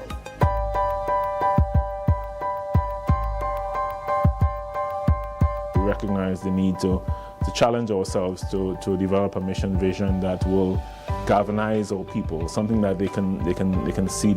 It's not just about the bank, but it belongs to them, and it shows what the bank wants to be for our employees, our customers, and our staff, and our publics, going forward in terms of the communities that we support.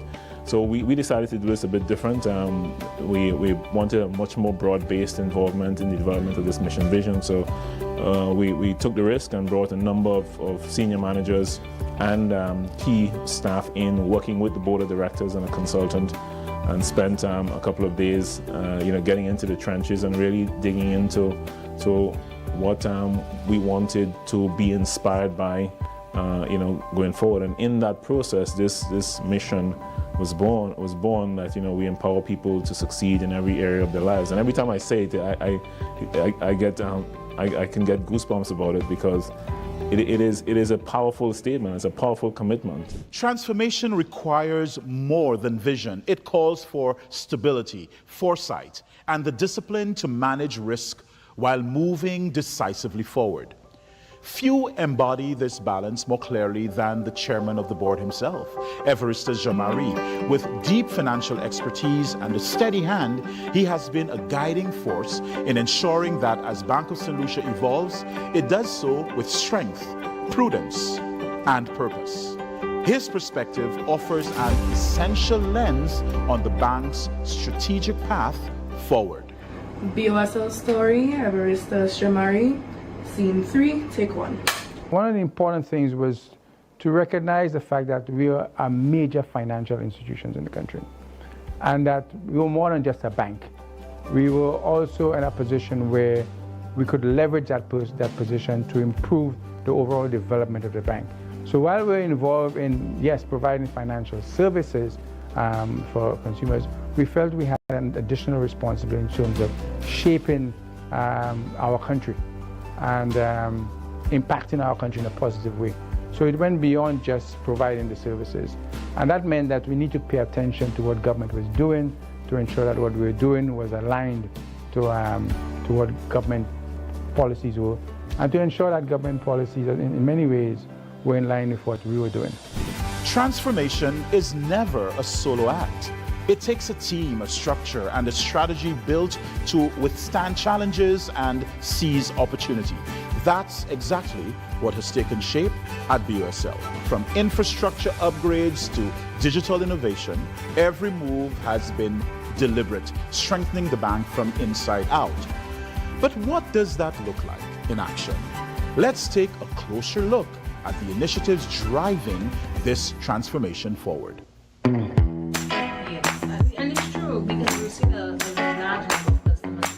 The digital branch will or is growing. We want to share basically the piece of the pie. Majority of the customers will move to digital because the convenience is important. They will not want to come into the bank, but the customers will still want this personal touch. So there will still be traffic in the branches. So it's going to be something that's shared across the organization. We are doing a pilot project at the Grizzly branch where we have a 24 kVA system where we'd like to install at that branch, along with the EV ports where electrical vehicles could get charged.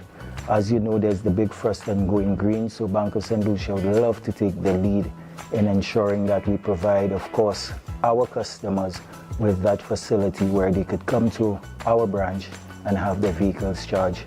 For the department, there's a lot ahead. We want to continue to help not just Bank of St. Lucia in ensuring that we give our customers products that would keep them having the funds they need and not having to deliver line, even if they do not have a regular account with us. So pretty soon you will hear of another product that I'm sure it will be a aha and a welcome product, not just for the average person, but for the construction company who wants to pay their workers, for government, for those persons who just want to give their child that little bit of be responsible, have your own card. On the horizon, we have systems we plan on implementing that will digitalize processes. So a customer, for instance, will be empowered to check their loan balances online. They will be able to interact or chat with an agent via online means. The need for coming to the bank will be, I will not say non-existent, but it will be something optional if you want to. Initiatives that we currently utilize to drive performance within the organization would be the Bank of St. Lucia University, which is geared at the training and development of staff to meet the strategic needs of the organization.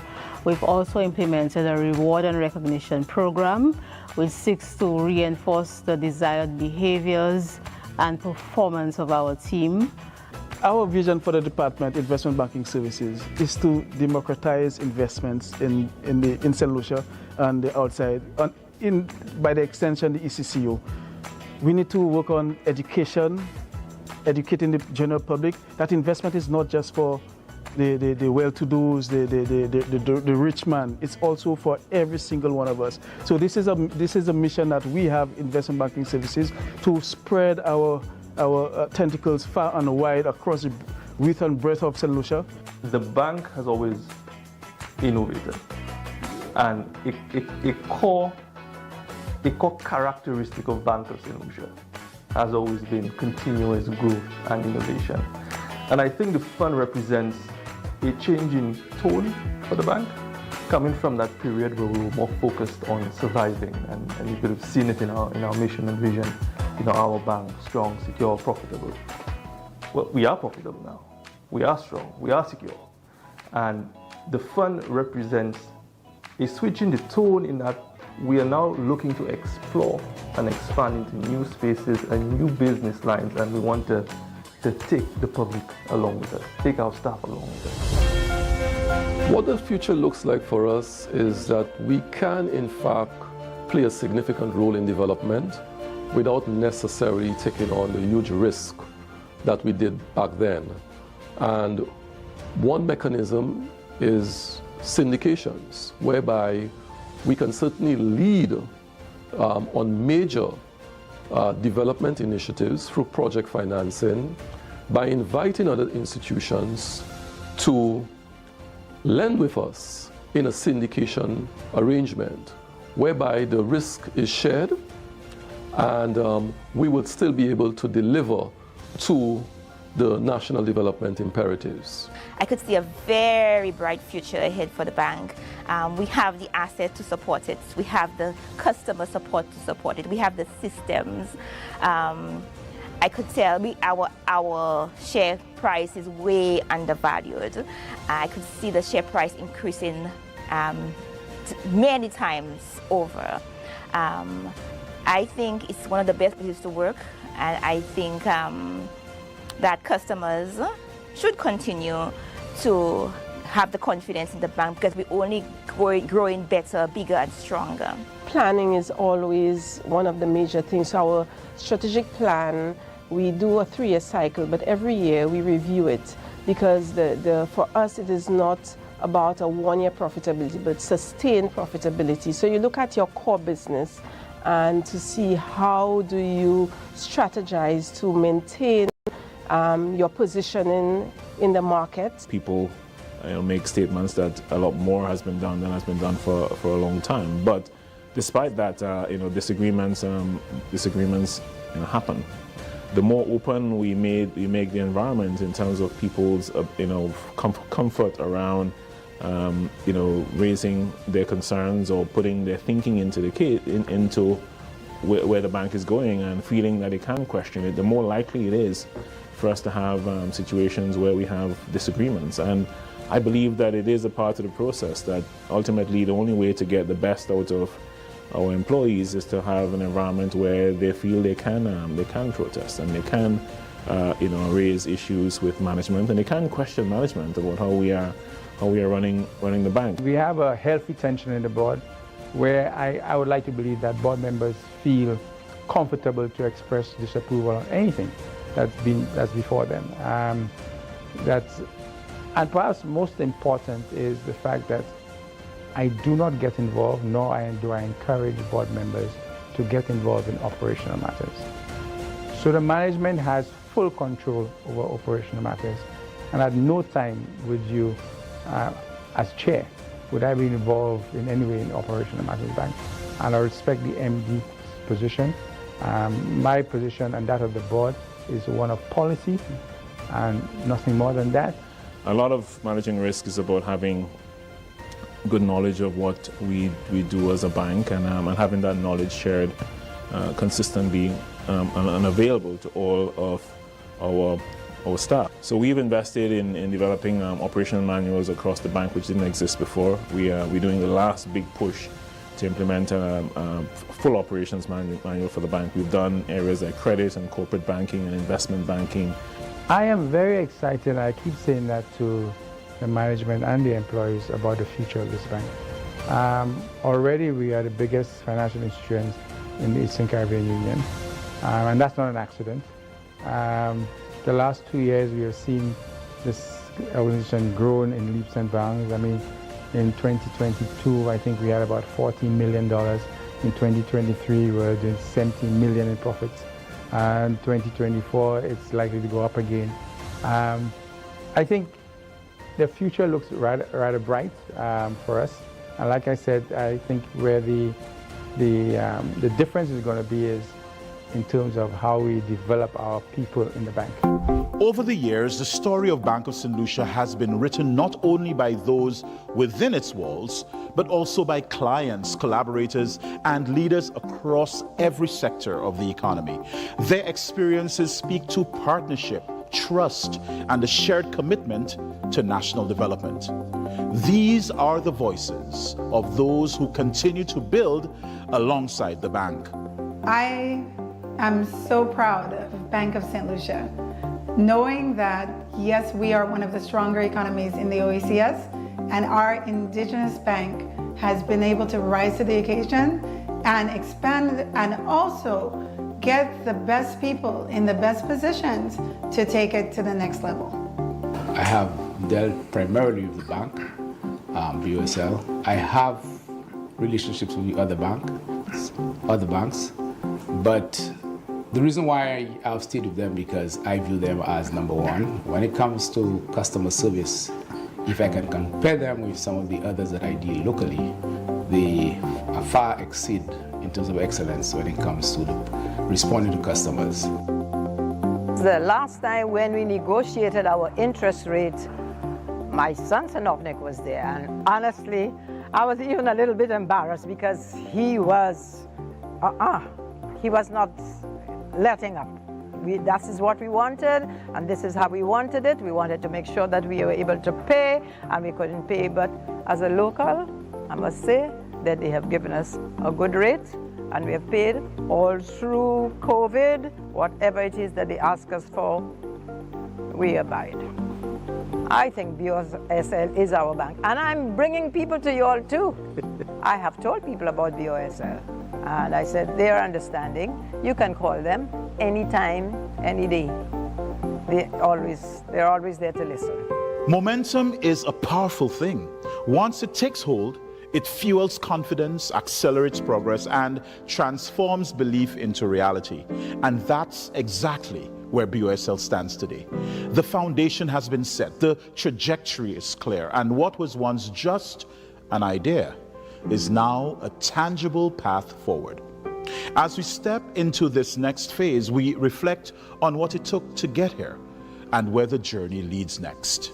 Well, I would certainly point out to them the need to ensure that you have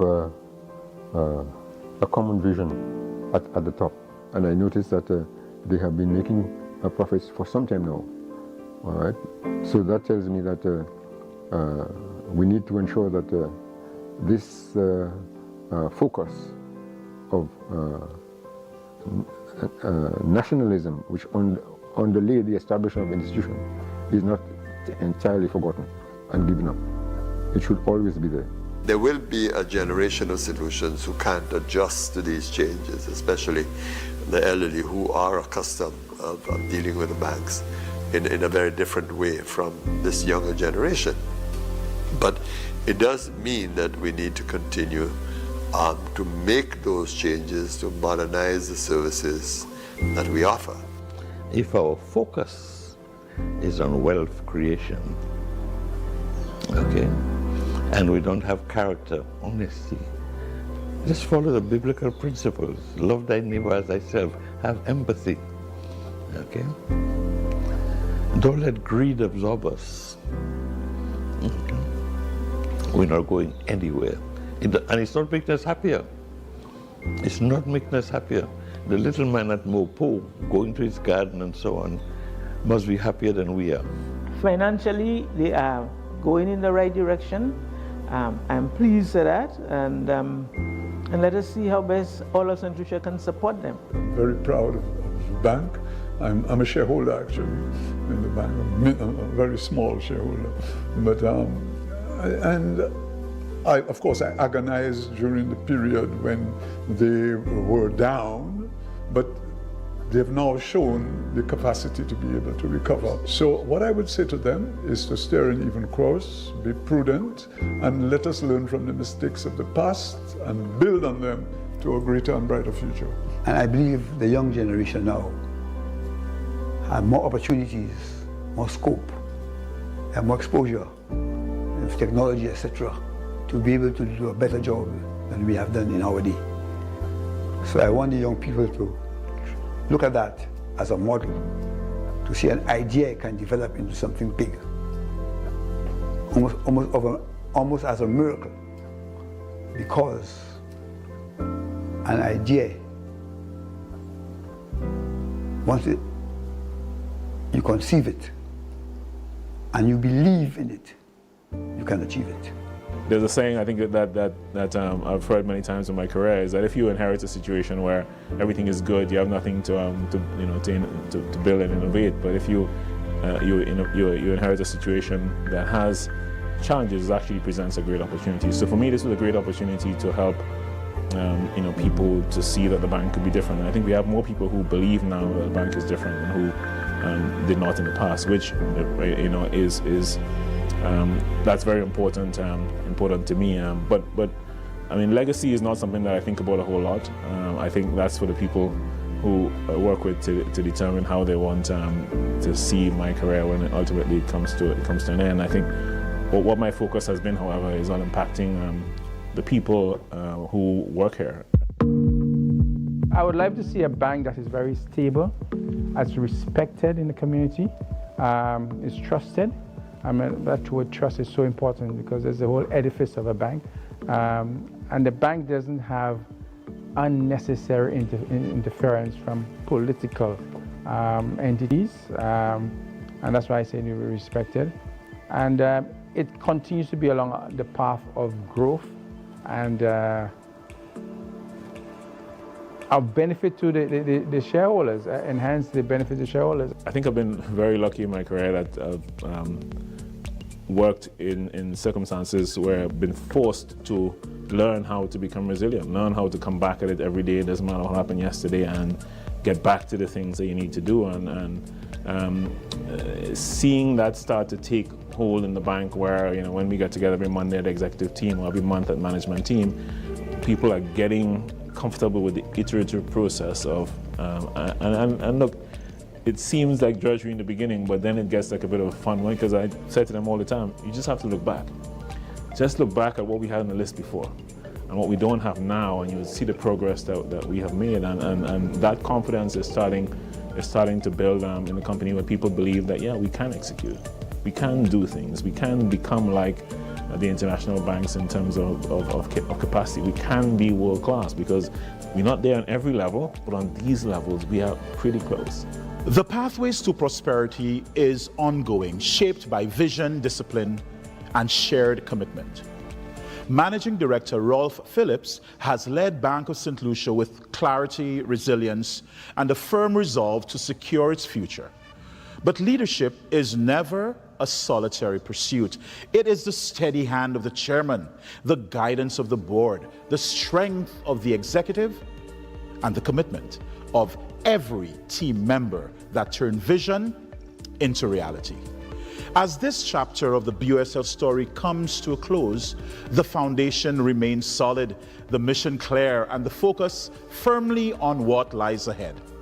At this juncture in the journey, the bank stands as the #1 financial institution in the Eastern Caribbean and has recorded the largest profit in its history, a testament of strategic clarity, operational strength, and customer confidence. The BOSL story does not end here. It continues with heart and purpose, carried forward by a promise to uplift lives, empower dreams, and serve every generation with unwavering care. The team, I really think we're in the teeth of 2025. We got it. Let's do this.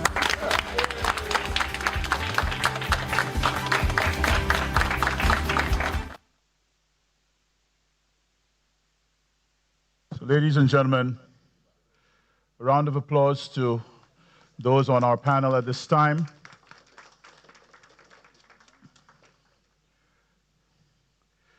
So our final panel is about vision and execution. A conversation centered on what's being achieved and what we aspire for nationally. It's a powerful mix of leadership. Leadership grounded in clarity, accountability, and delivery. Leadership that keeps priorities in focus and drives steady progress. As we transition into this discussion, taking the insight, the perspective, and the practical thinking that will help shape the road ahead. So let's meet our panelists. Under his leadership, the bank has risen to #1 status in the OECS. He has led BOSL since 2020, bringing 40+ years of banking and leadership experience, and he's known for motivating high-performance teams. And when I say this gentleman leads from the front, I mean it because he's usually the first on the dance floor at any after party. Just wait, you'll see in a bit. Ladies and gentlemen, Rolf Phillips. She is the bank's chief financial officer with over 20 years of service, and her financial management has helped grow it into a $4 billion institution. And don't let the calm voice fool you. Under it is a calculated mind that trades in 3-letter codes that would put you on the spot. You know, ROI, KPI, P&L. Everybody, the best CFO ever, Keitha Auguste. She is one of St. Lucia's standout business leaders, managing director of True Value Group of companies spanning hardware, supermarket, printing, and land development. In other words, she builds, supplies, stocks, prints, and hands you the keys. Oh, and yes, she knows everything. I mean, she does. I know so personally. Ladies and gentlemen, my very, very dear friend, Deborah Tobier. And finally, a second-generation hotelier with the credentials to match. He is the executive director of Bay Gardens Resorts, locally owned, locally led. He's also held major regional tourism leadership roles, serves on BOSL Investments Board as yet, and yes, he was mentored by his mother, Joyce Destang, who spared no effort in transferring her shrewdness and toughness to him. So you could say in that Bay Garden, the Pomsete doesn't fall far from the tree. It just lands and starts running the place. Ladies and gentlemen, Synovnik Destang. So we'll start our question and answer session now. And we will start with Mr. Rolf Phillips. Rolf, this is very much, I know that you don't think a lot of your legacy, but this is very much part of something that you've been one of the bricklayers. What's your sense of pride coming out of all of this at this time? Yeah, I think this is indeed a proud moment for the bank to be in this position overall. And for me, as I said, when we started to conceive this Bank of St. Lucia story, it was because of what I found out about the history of the bank. When I came into this job, I read pretty much my office has a whole lot of annual reports, and I read through this whole process in the bank. But what struck me was the words that have been said, a lot been said by Kenny Anthony around the reason why this bank was created, and that it was to bring assets, to transfer assets back to the people of St. Lucia. And it occurred to me that because of the difficulty that the bank had been to before it got there, we kind of lost our soul. Didn't have any bearings around where the bank was and what people actually believed in. So starting to build off of that and saying, look, this is in fact an important national institution, and there is good reason for us to take a hold of it and work through these difficulties with structure, and discipline and process to bring the bank out of that dark period, which is what we are doing and we are continuing to build on. So yes, indeed, it's a proud moment for me and for the bank. And you're saying that for that period of time, it was just really, truly functional and process-driven, but there was no ethos and that was in place, and no pathos either. You were just in a state of ticking boxes. But what you've done is you've brought passion, inspiration, feeling, and purpose into the institution at this time.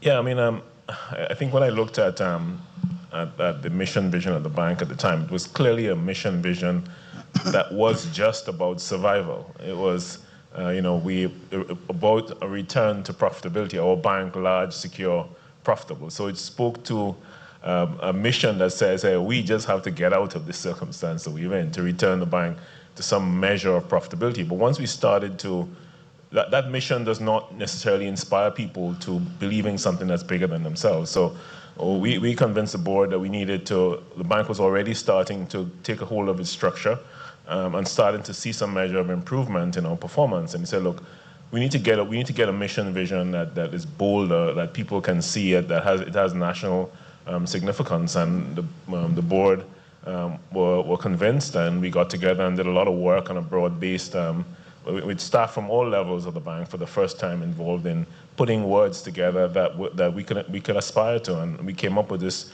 vision of this purpose statement about empowering people to succeed. And for us, that means all stakeholders of the bank, customers, staff.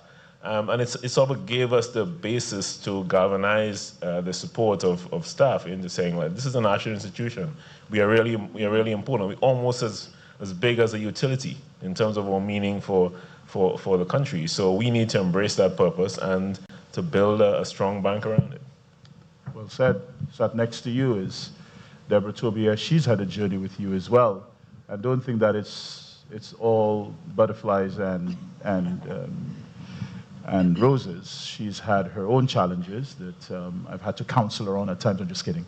But we've spoken at length in terms of what that's looked like. So I'm going to ask her to maybe just share a little bit about that passage of time that you've had, Debbie, with the bank. Thank you, Ernie. I've been with Bank of St. Lucia, I would say, probably about 24, 25 years of the 28 years this year that we have been in operation. We did have a very difficult period. I distinctly remember during the years 2013 to 2017.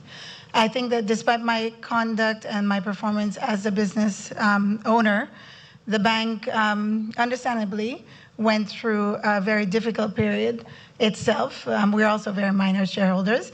But what I remember is that during that time, I was navigating those waters, having expanded very heavily in the initial, let's say 5 years of owning the business. I kept remembering that our customers make our business. And I would say that during that time, whilst we understood the regulatory aspect and the restructuring and the steps that the bank had to take, I think that along the way they forgot their customers that built the bank. So even as we changed as a business, we had to grow from being a mom and pop store. My husband is very well known in the community, so everybody comes in and says, listen, I built my whole house with you. All I need is the paint and the doors, give me credit. We had to go through that period of transitioning as well and change our credit policies significantly. But whilst we're nurturing that relationship, speaking to our customers, making them understand and empathize with us and what we have to deal with, how we have to pay our suppliers, and if we don't get our money in 30 days, we can't pay our suppliers, right? So we really kept in touch with what was happening on the ground during that period of transition. And I guess to Bank of St. Lucia's credit, they made me more resilient as a business owner. Yeah. Yeah. Mm-hmm. Thanks for that. But you're also grooming a second generation. Tell us a little bit about that process as well.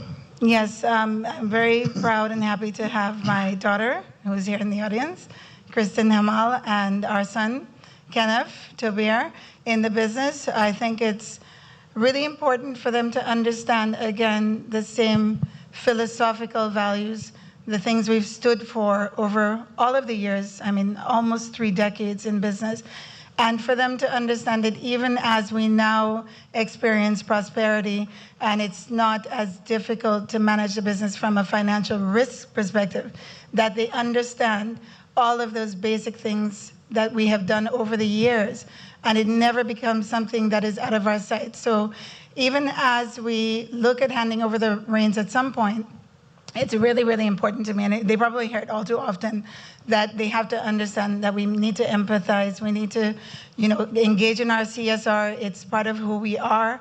It's very good that along the way they saw that transition as well from those years that maybe I was not the nicest boss to have, to what it is today, and they understand. I think that's going to have more of an impact in ensuring that we can pass on generational wealth, and even to the point that my granddaughter, Evelyn, who's now 8 years old, and she's kind of like a little boss herself, she understands it from that leadership perspective as well. So for those of you who don't know, the True Value is based in Vieux Fort. Only wonderful things come out of Vieux Fort, by the way, I need for you to know. I was born in Pierrot. I mean, I was just kind of, I'm just putting it out there, okay? All right. So while we're talking about succession planning, next generation, Synovnik, you are second generation. And your mom even mentioned to me during our interview that even, I think your son as well is beginning to cut his teeth on interest in the organization and some of her other grandkids. But tell us what that's like. And by the way, love the socks. Flags and all. There you go. Thank you. Okay, yeah. Independence. Hey, come on, it's independence. Yes, from head to toe. All right, talk to us, please. Yeah, I mean, one of the things that really made me so proud listening to the Bank of St. Lucia's story, a lot of it is new to me, and I think it's important that we document these things for future generations, lest persons like myself forget where we came from, was a heavy influence of female leadership at Bank of St. Lucia, and how many have risen to the top and are still in very prominent positions. And I think that doesn't just apply to Bank of St. Lucia as an employer, but also applies to them as a banker. Because I am also on the board have been on the board of the Caribbean Hotel and Tourism Association for many years, and currently the president until the end of this year. And one of the things that you learn is who owns different hotels in the Caribbean and what demographic they fit. And basically, they fit a certain demographic. Party old boys club, very often not local, very often of a certain complexion. And Joyce Destang basically has broken every single one of these glass ceilings, owning the largest, Bay Gardens is the largest hotel chain owned and founded by a Black Caribbean female investor. Round of applause, everybody. Amazing. And that's something that we're extremely proud of. And Bank of St. Lucia has been part of that story for all 31 years that Bay Gardens has been in existence. Bank of St. Lucia and its predecessor companies have been with us, have been partners. It hasn't always been all peaches and cream and all butterflies and roses. There have been times, as my mother alluded to, where we had to negotiate hard for what we wanted. As you said, the apple doesn't fall too far from the tree. But there have been times that we almost left, to be honest with you. And it was very serious. It was really that close. But of course, we did stay the course at Bank of St. Lucia. It's very important when you go into negotiation, I guess, to see the other side of the story as well. But they also understood what was happening in the global market and what the international banks were doing to become more competitive. And I'm really proud that the Bank of St. Lucia was able to come to terms. I mean, let's just say that there's no hotelier special, per se, as you may have asked, but Bank of St. Lucia is not losing money on the Bay Gardens portfolio. That much is certain. But we are also very happy that we have a very competitive position that has allowed us to grow, that has allowed us to develop from one hotel with 45 rooms to now 5 hotels with 233 rooms and counting. And for those of you who may not know, Synovnik is KPMG Canada trained. He's a CA and a CPA, so he is well paired with another accountant, the Chief Financial Officer for Bank of St. Lucia, Keitha Ogis, who has really and truly been a catalyst, a very strong force in stabilizing the institution. I think she is one of the principal collaborators of the CEO. I believe every decision she's brought into that office next door. Tell us a little bit about what that's been for you as you've navigated ensuring that resilience is where the trajectory that you've helped to create? Okay, thank you, Uni. It has been a very humbling experience for me because when I started off, I never expected that I would grow to that magnitude. You know, I did all of it with love for what I do, and it just, over time, I just saw it bear fruit. The entire experience from having witnessed the bank go through the challenges and being there and assisting with all of the strategies that we adopted to see the bank back now on a strong footing, and being right there as well to help the bank remain stable and on top have been really, really the best experience. That's wonderful. Thank you very much. We have also seen diversification of the portfolio of the bank. We have the establishment of the BOSL Financial Management Company, of which Synovnik is one of the directors. Tell us a little bit about what gave rise to that institution and how it's doing so far, Rolf. Well, I mean, the great thing about the bank is that Bank of St. Lucia, even before I got there, had good solid bones. We had already had an investment company. I was primarily managing the bank's own funds as its biggest portfolio. But with growing expertise, and we had a team already of about 6 or 7 people managing our own investments, and we had pushed that out to manage pension funds on behalf of some companies around the OECS. So in my interviews with staff, just trying to figure out where opportunities lie, the manager of investment banking at the time said to me, you know, look, we've had this idea kicking around to start a series of mutual funds for the bank. And I said, okay, let me understand what expertise we have that has capacity to do that. And once I was convinced, I could see huge potential in that area, because the central bank had already set a mandate for getting more involvement in investing as part of wealth generation for the people of the OECS, and it was a chance for us to play a part in that. I mean, it took us 2 years to get it done, however. It was very difficult to navigate all of the regulatory environment, and part of that requirement caused us to have to separate the management of the mutual fund from the management from Bank of St. Lucia and create a separate company.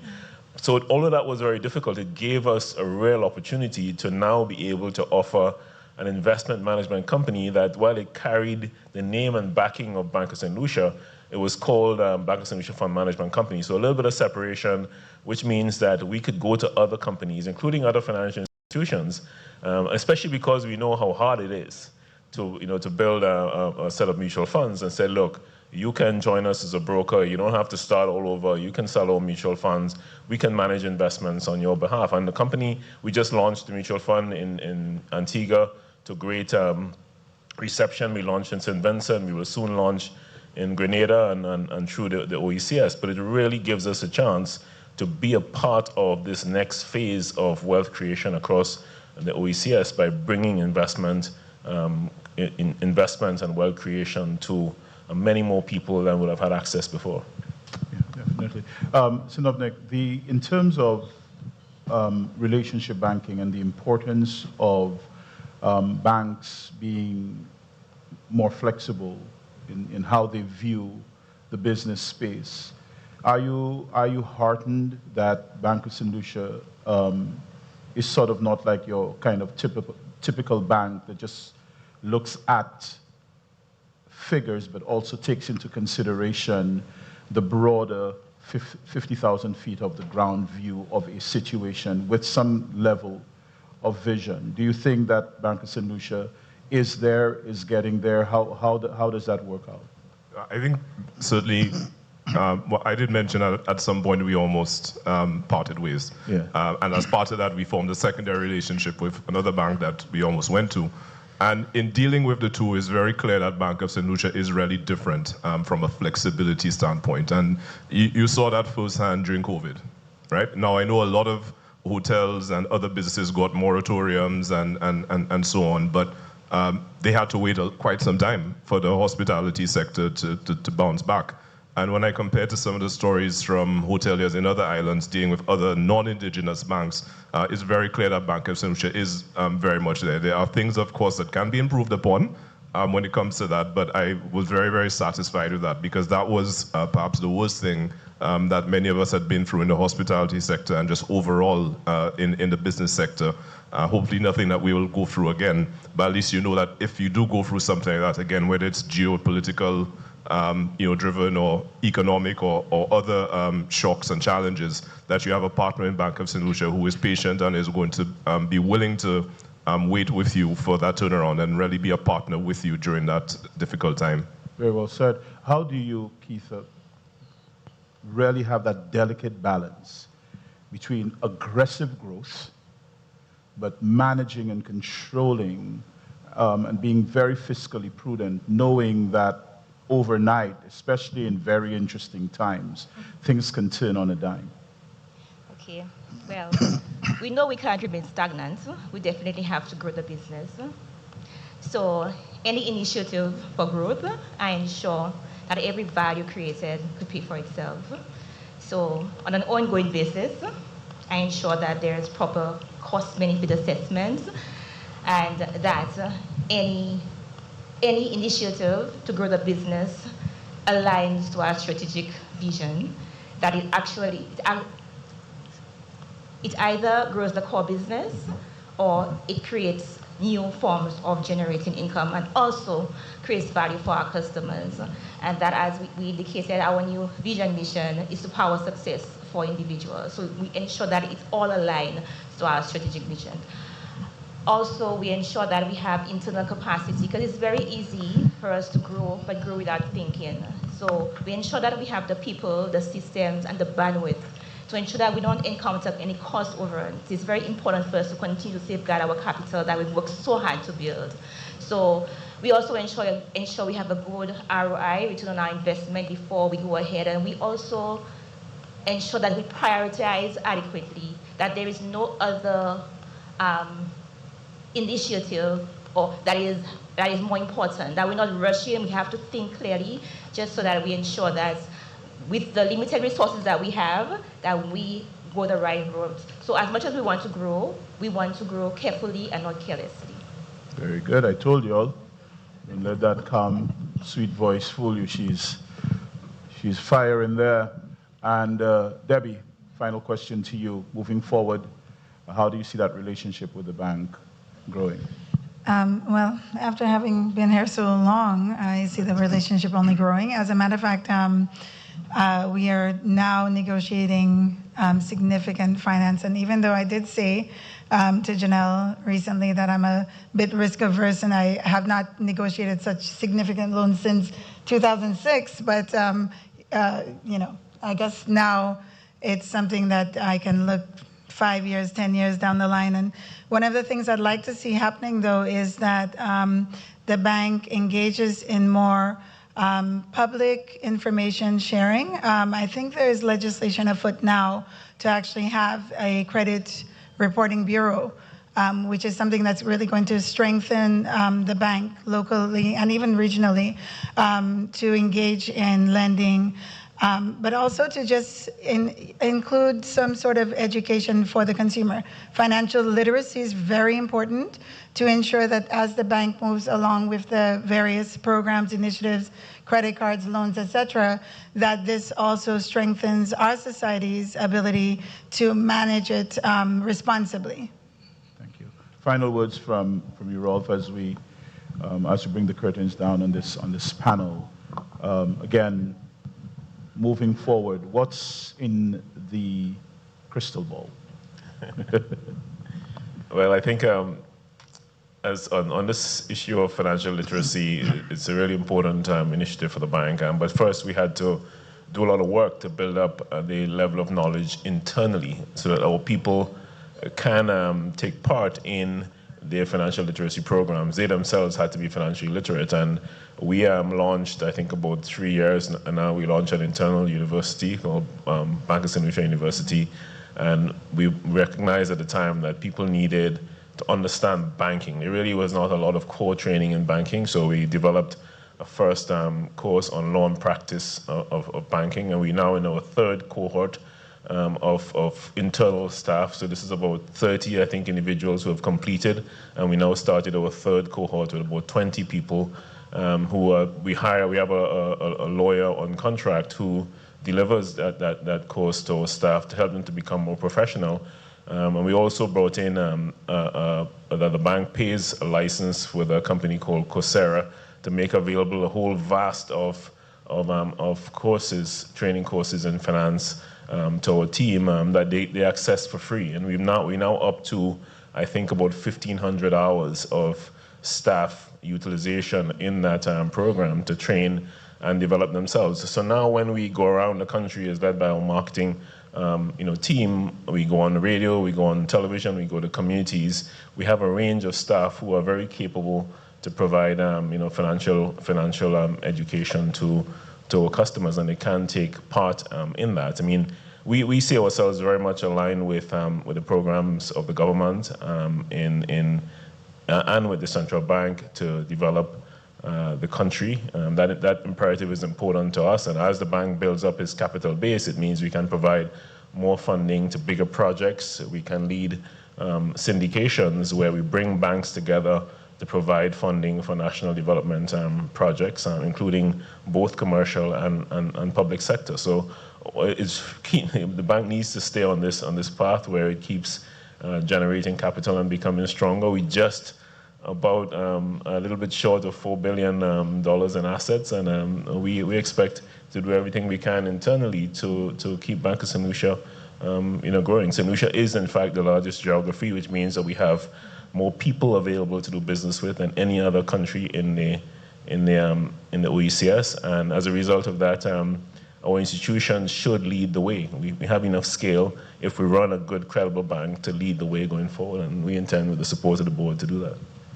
We want to thank our panel very much. Ladies and gentlemen, our leadership panel, as they make their way down. And the momentum of this morning's program has been pretty good. We have just two more aspects on the program. We'll have the feature address by the Honorable Prime Minister, and then final closing remarks by the chairman. But at this time, we'll just run through some very interesting, engaging testimonials that we'd like to share with you at this time.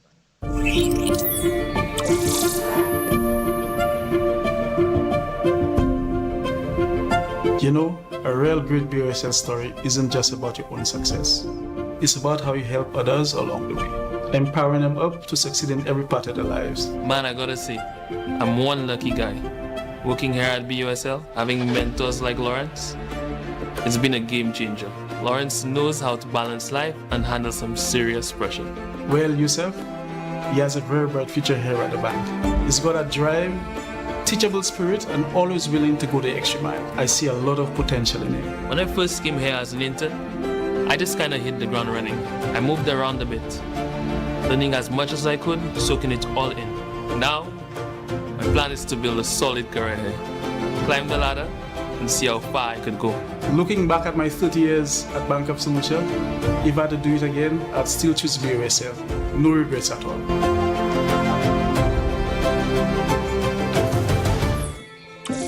It started like it was yesterday, April 1st, All Fools Day, 1996. I got a call, so I was not sure if it was a prank. I can remember myself outside the bank, waiting for the bank to open, and then to see if it actually got the job. I see my mother as, someone I want to be just like when I'm older. I see how she puts in. Let's go, hurry up. The hard work. It has been a very fulfilling experience for me. Joining the bank as a teller and making it all the way to the CFO. I have a great team that I work with. I could not fulfill all these requirements on my own. She has to work hard to achieve her career goals. That's one of the things I admire on a Saturday. All of us come to the living room and, we watch a movie just to let her relax. Because if I don't, oh my gosh, she's going to spend the whole day working. Managing the finances of the now largest financial institution in the OECS comes with its fair share of challenges. Every single experience, I think, has been very beneficial to me. I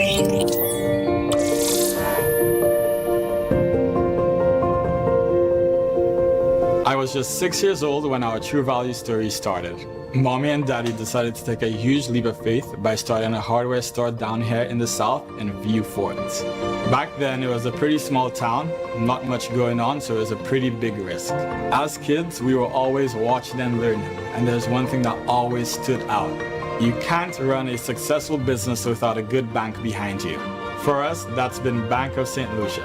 Today, we've diversified and grown. We've got a hardware, a signage printery, a supermarket, and a fully integrated land and property development. My sister Kristen and I are stepping up with plans to eventually take over from our parents, with plans to keep it all in the family. These are truly exciting times for us, and we're glad that Bank of St. Lucia is part of the journey.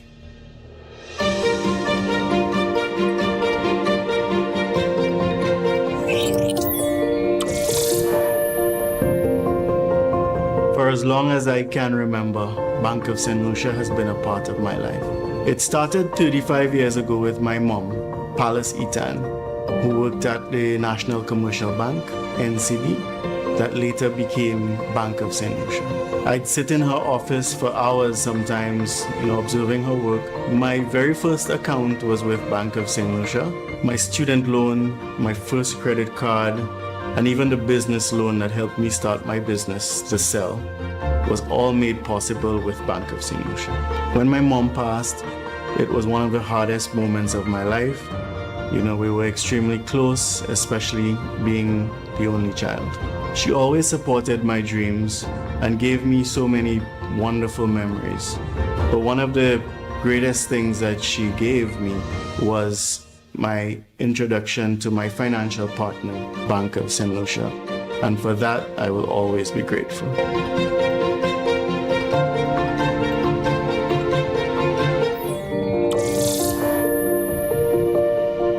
I met Tevin in Form 4 at the age of secondary school, and we've been inseparable ever since. It was love at first sight, but more than that, we became partners in everything. After school, I became a teacher and Tevin worked as a bursar, but I always knew there was more in him. All right, let me start back, right? Yeah, when you're ready. Many nights she would say, Tev, come to bed, but I couldn't stop. I knew I was onto something. Then one day, Tevin came home from the supermarket. His eyes lit up. Lave, he said. His dream was coming to life. Lave was born, our own line of laundry products. More than just dishwashing liquid, soap, or softener, we were building a legacy. Our bank, BOSL, they believed in us. They saw our dream and they are helping us grow. Everything I do is for our family. For our daughter, Lave is our legacy. With BOSL at our side, we're just getting started. Hey!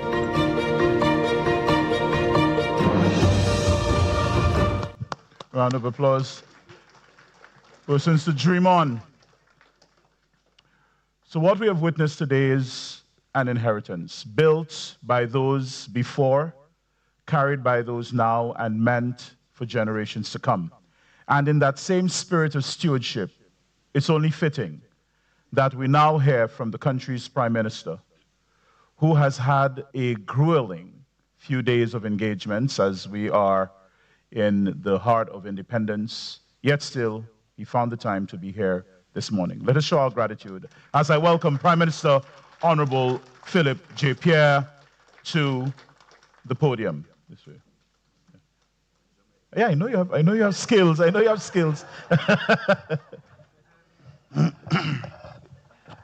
Good morning. Good morning, everyone.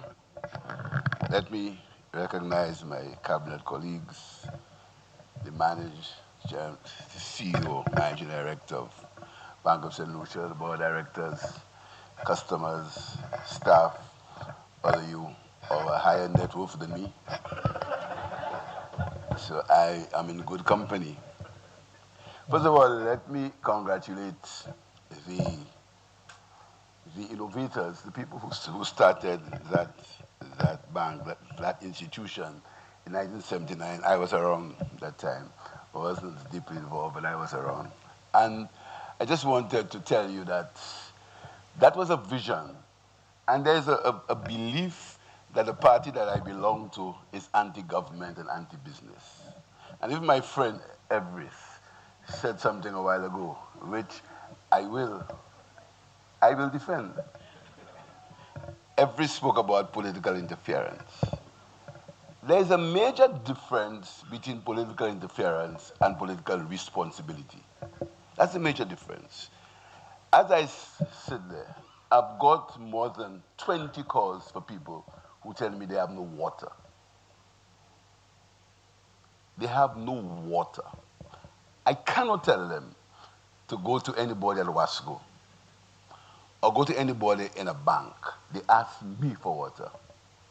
And that is what I always say to people in positions, to technocrats, to bankers, to consultants, that you must understand that our life is very much different to your lives. You report to shareholders, and sometimes, in the case of people like the IMF, they report to computers. And if you allow me some time to talk about that experience, because I know many people think of politicians, they're very cynical about us, and these fellas, and most of them are corrupt, and they're very cynical about politicians. It is a belief that politicians, they don't believe in anything, they only want to use people, and they're looking after the vote, etc.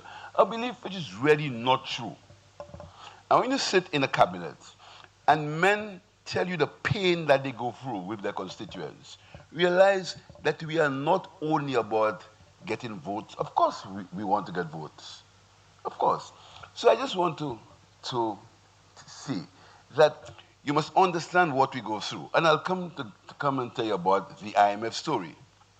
The IMF, they have something they call an Article 4 inspection or something. And they come and look at your books and they advise you. The last set of IMF officials who came to me said to me that our minimum wage was too high. He went into his computer and he put a few things together there, and he told me the minimum wage ought to be $980. So it's too high, and it's going to be a disincentive to investment. I was in the boardroom in the office. I stood up, I said to him, look on that hill there. He said, what do you mean? I showed him Pavé. I tell him, you see up there? People live there. People, not computers, people. People live there. Now I want you to come with me and go and tell them.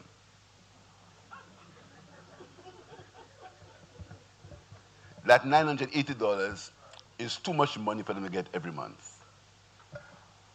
And he couldn't understand what I was saying. He was like, what are you talking about? I said, you see, sir, when you leave here, you go into your car and you drive back to Washington. I have to pass there to go to my home. So you can remain in your ivory tower and say whatever you want. But my reality is I have to go to my home. And these people will ask me, will tell me they have no money, they have no food to give their children to go to school. That's the reality we face. So I really want you to understand that politicians are not always people who just corrupt and looking for votes and trying to fool people and things. That's not really true. And I must say that Bank of St. Lucia has, under certain circumstances, understood that. They have. But I will say there's a lot more to do. And I want to challenge them to deal with the housing issue in this country. Housing in terms of really affordable housing. Really affordable. And that means that we have to be able to develop instruments that will deal with people who are leasing land. We have the innovation, we have the brain power to work that out. This is my challenge to with Bank of St. Lucia.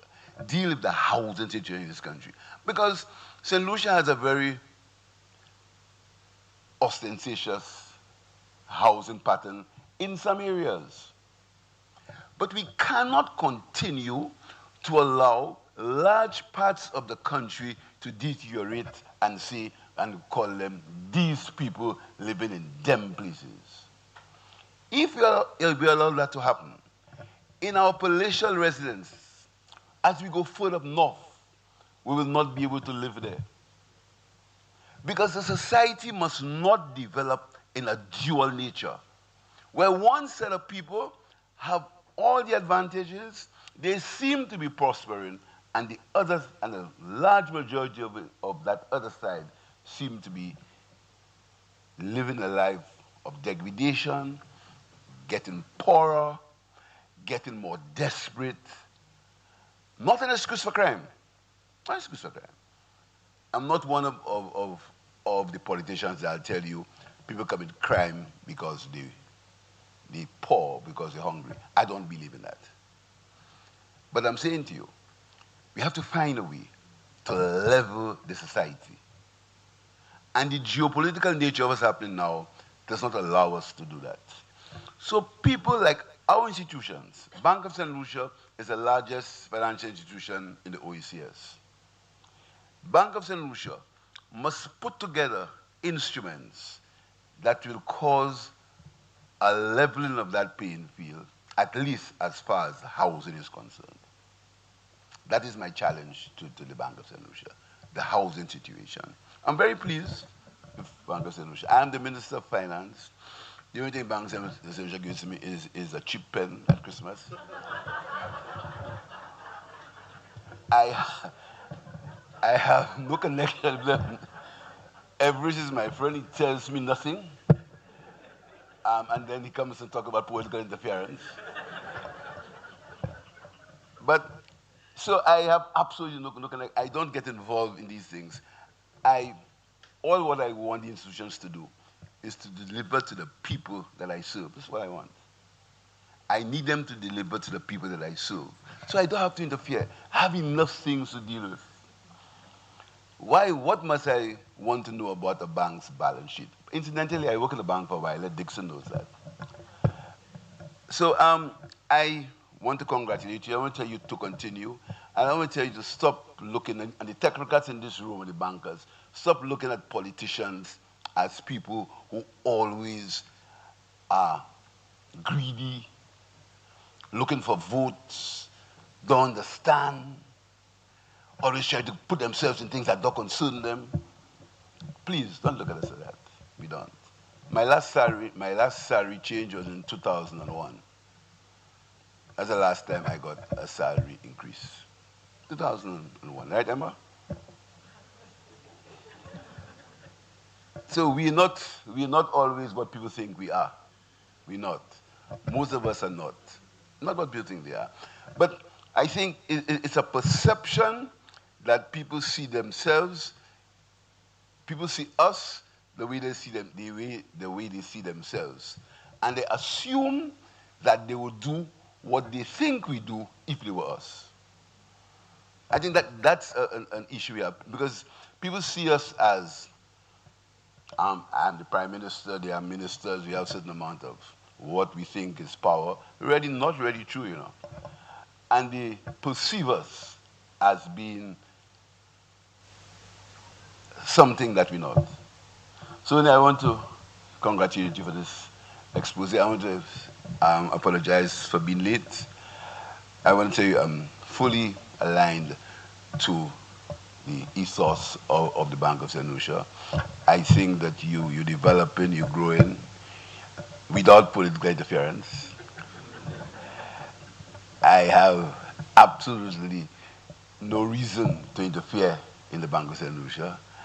In fact, they might allow me to interfere with them, because I think they are on the right track.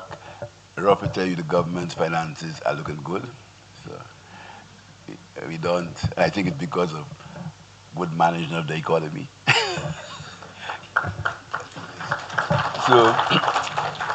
So I'm very pleased to be here and wish you all the best. Thank you very much.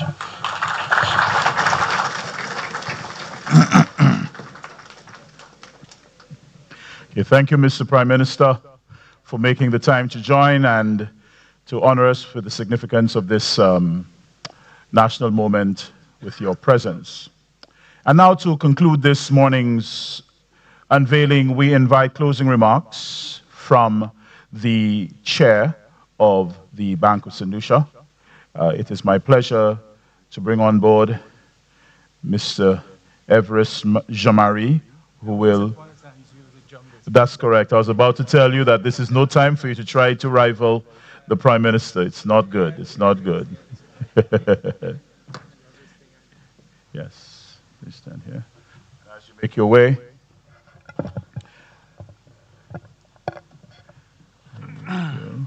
I need to tell you that when they say that they're good friends, they really are.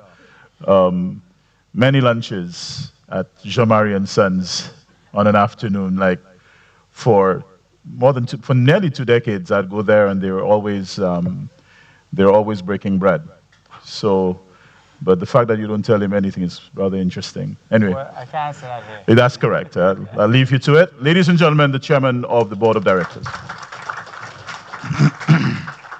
Good morning to everyone. It is a fitting moment that as we celebrate our 47th independence, we are unveiling this BOSL story. This is a source of immense pride for me as a St. Lucian. We have reasons for a double celebration: our independence and our capacity to believe and act beyond the ordinary. As chairman of BOSL, it is an honor to have been given the opportunity to be part of the BOSL story. This milestone moment of 47 years of independence reminds us of the living responsibilities we have as an independent nation. The exercise of these responsibilities is an ongoing work of nation building, which has created a strong, dignified, and accomplished people. As part of the bank's accomplishment is the financial freedom that has been created for our people. Bank of St. Lucia has made it possible for our people to own their own homes, to educate themselves, to save for the future, and to build their homes. The lives of many St. Lucians have been transformed in this process. The BOSL story is a reminder of the strong foundation upon which the bank continues to grow. As if to remind us of the duality of our country's major physical features and accomplishments, BOSL was the result of the merger between two great institutions: the National Commercial Bank and, as you heard, the St. Lucia Development Bank. The founders and pioneers of these financial institutions must be recognized for their vision and commitment, which has given birth to what is now the biggest financial institution by asset size and most profitable in the Eastern Caribbean Union. This BOSL story has not been without its challenges. The commitment of management and staff to the vision of the bank has enabled it to come through the most difficult times, while it continues to serve St. Lucians across generations. I want to take this opportunity to say thank you to the dedicated and hardworking staff who stayed the course in pursuit of the bank's vision, and to our customers, without whom there is no business. Thank you for your loyalty and patience in an environment that has never been so heavily regulated. The growing use of technology is one we can't ignore if we are to remain relevant. In the digital transformation of the bank, we will remain mindful of keeping the needs of our customers at the center of this process. As I offer these closing remarks, I want to acknowledge the work of this board for their cooperation and dedication and for articulating the bank's strategic direction. Thank you, fellow directors. In July this year, it will be 25 years since the Bank of St. Lucia became a merged entity. Another fitting occasion for celebration. Before I close, I extend sincere thanks to everyone who worked to bring this unveiling to life. The internal teams, the partners, and all who contributed behind the scenes. I offer special appreciation to the producer of BOSL Story and host of this event, Ernest and Catherine, the CEO of Black Box Communications, and the production studios of Albiz Limited, with whom he collaborated to carve our story. To everyone with us in person and joining virtually, thank you for being part of this moment. May the BOSL story remind us of what is possible when a nation believes in itself.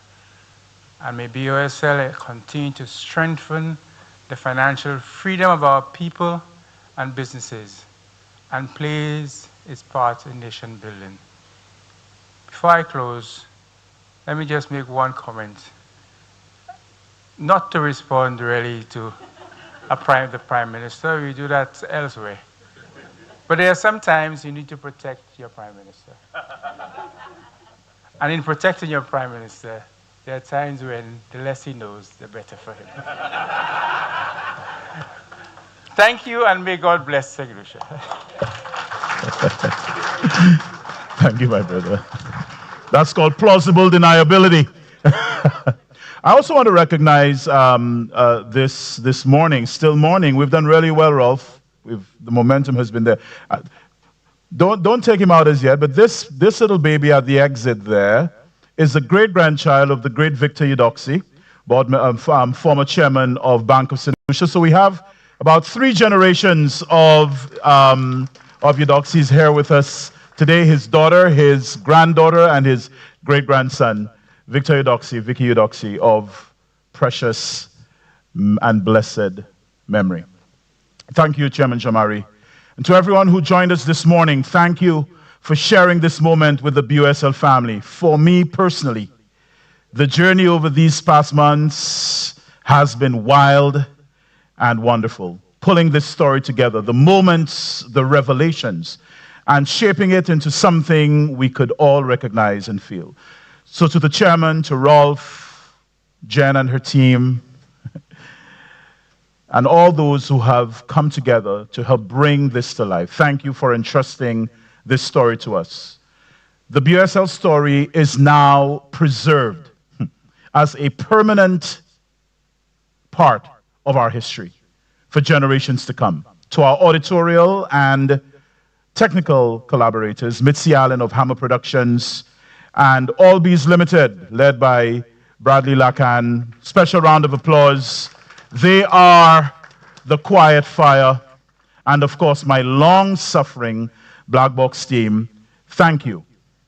The story continues.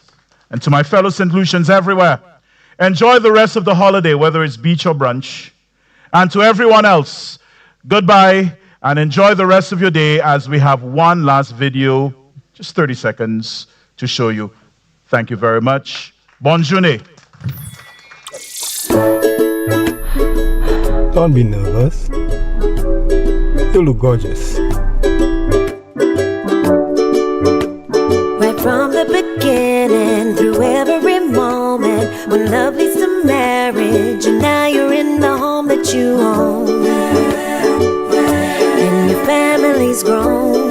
BOSL, through all generations, the entire nation, the Bank of St. Lucia, it's all about you. We'll make your dreams come true. With BOSL, it's all about you.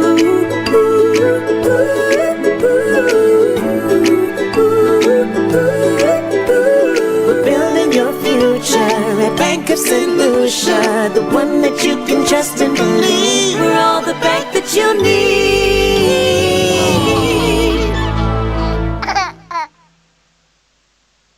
Thank you.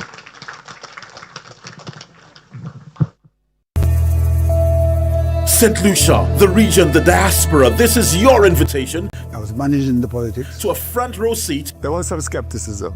We had to make sure that we had the right people in place. To one of St. Lucia's greatest success stories. That never crossed my mind. Join us February 23 at 9 a.m. for the public launch of the BOSL story. I would like to see a bank that is very stable. Meet the people, feel the moments, see the vision of what comes next. We can be world class. The BOSL story, a local legacy, a global audience. Streaming live on local television, Facebook.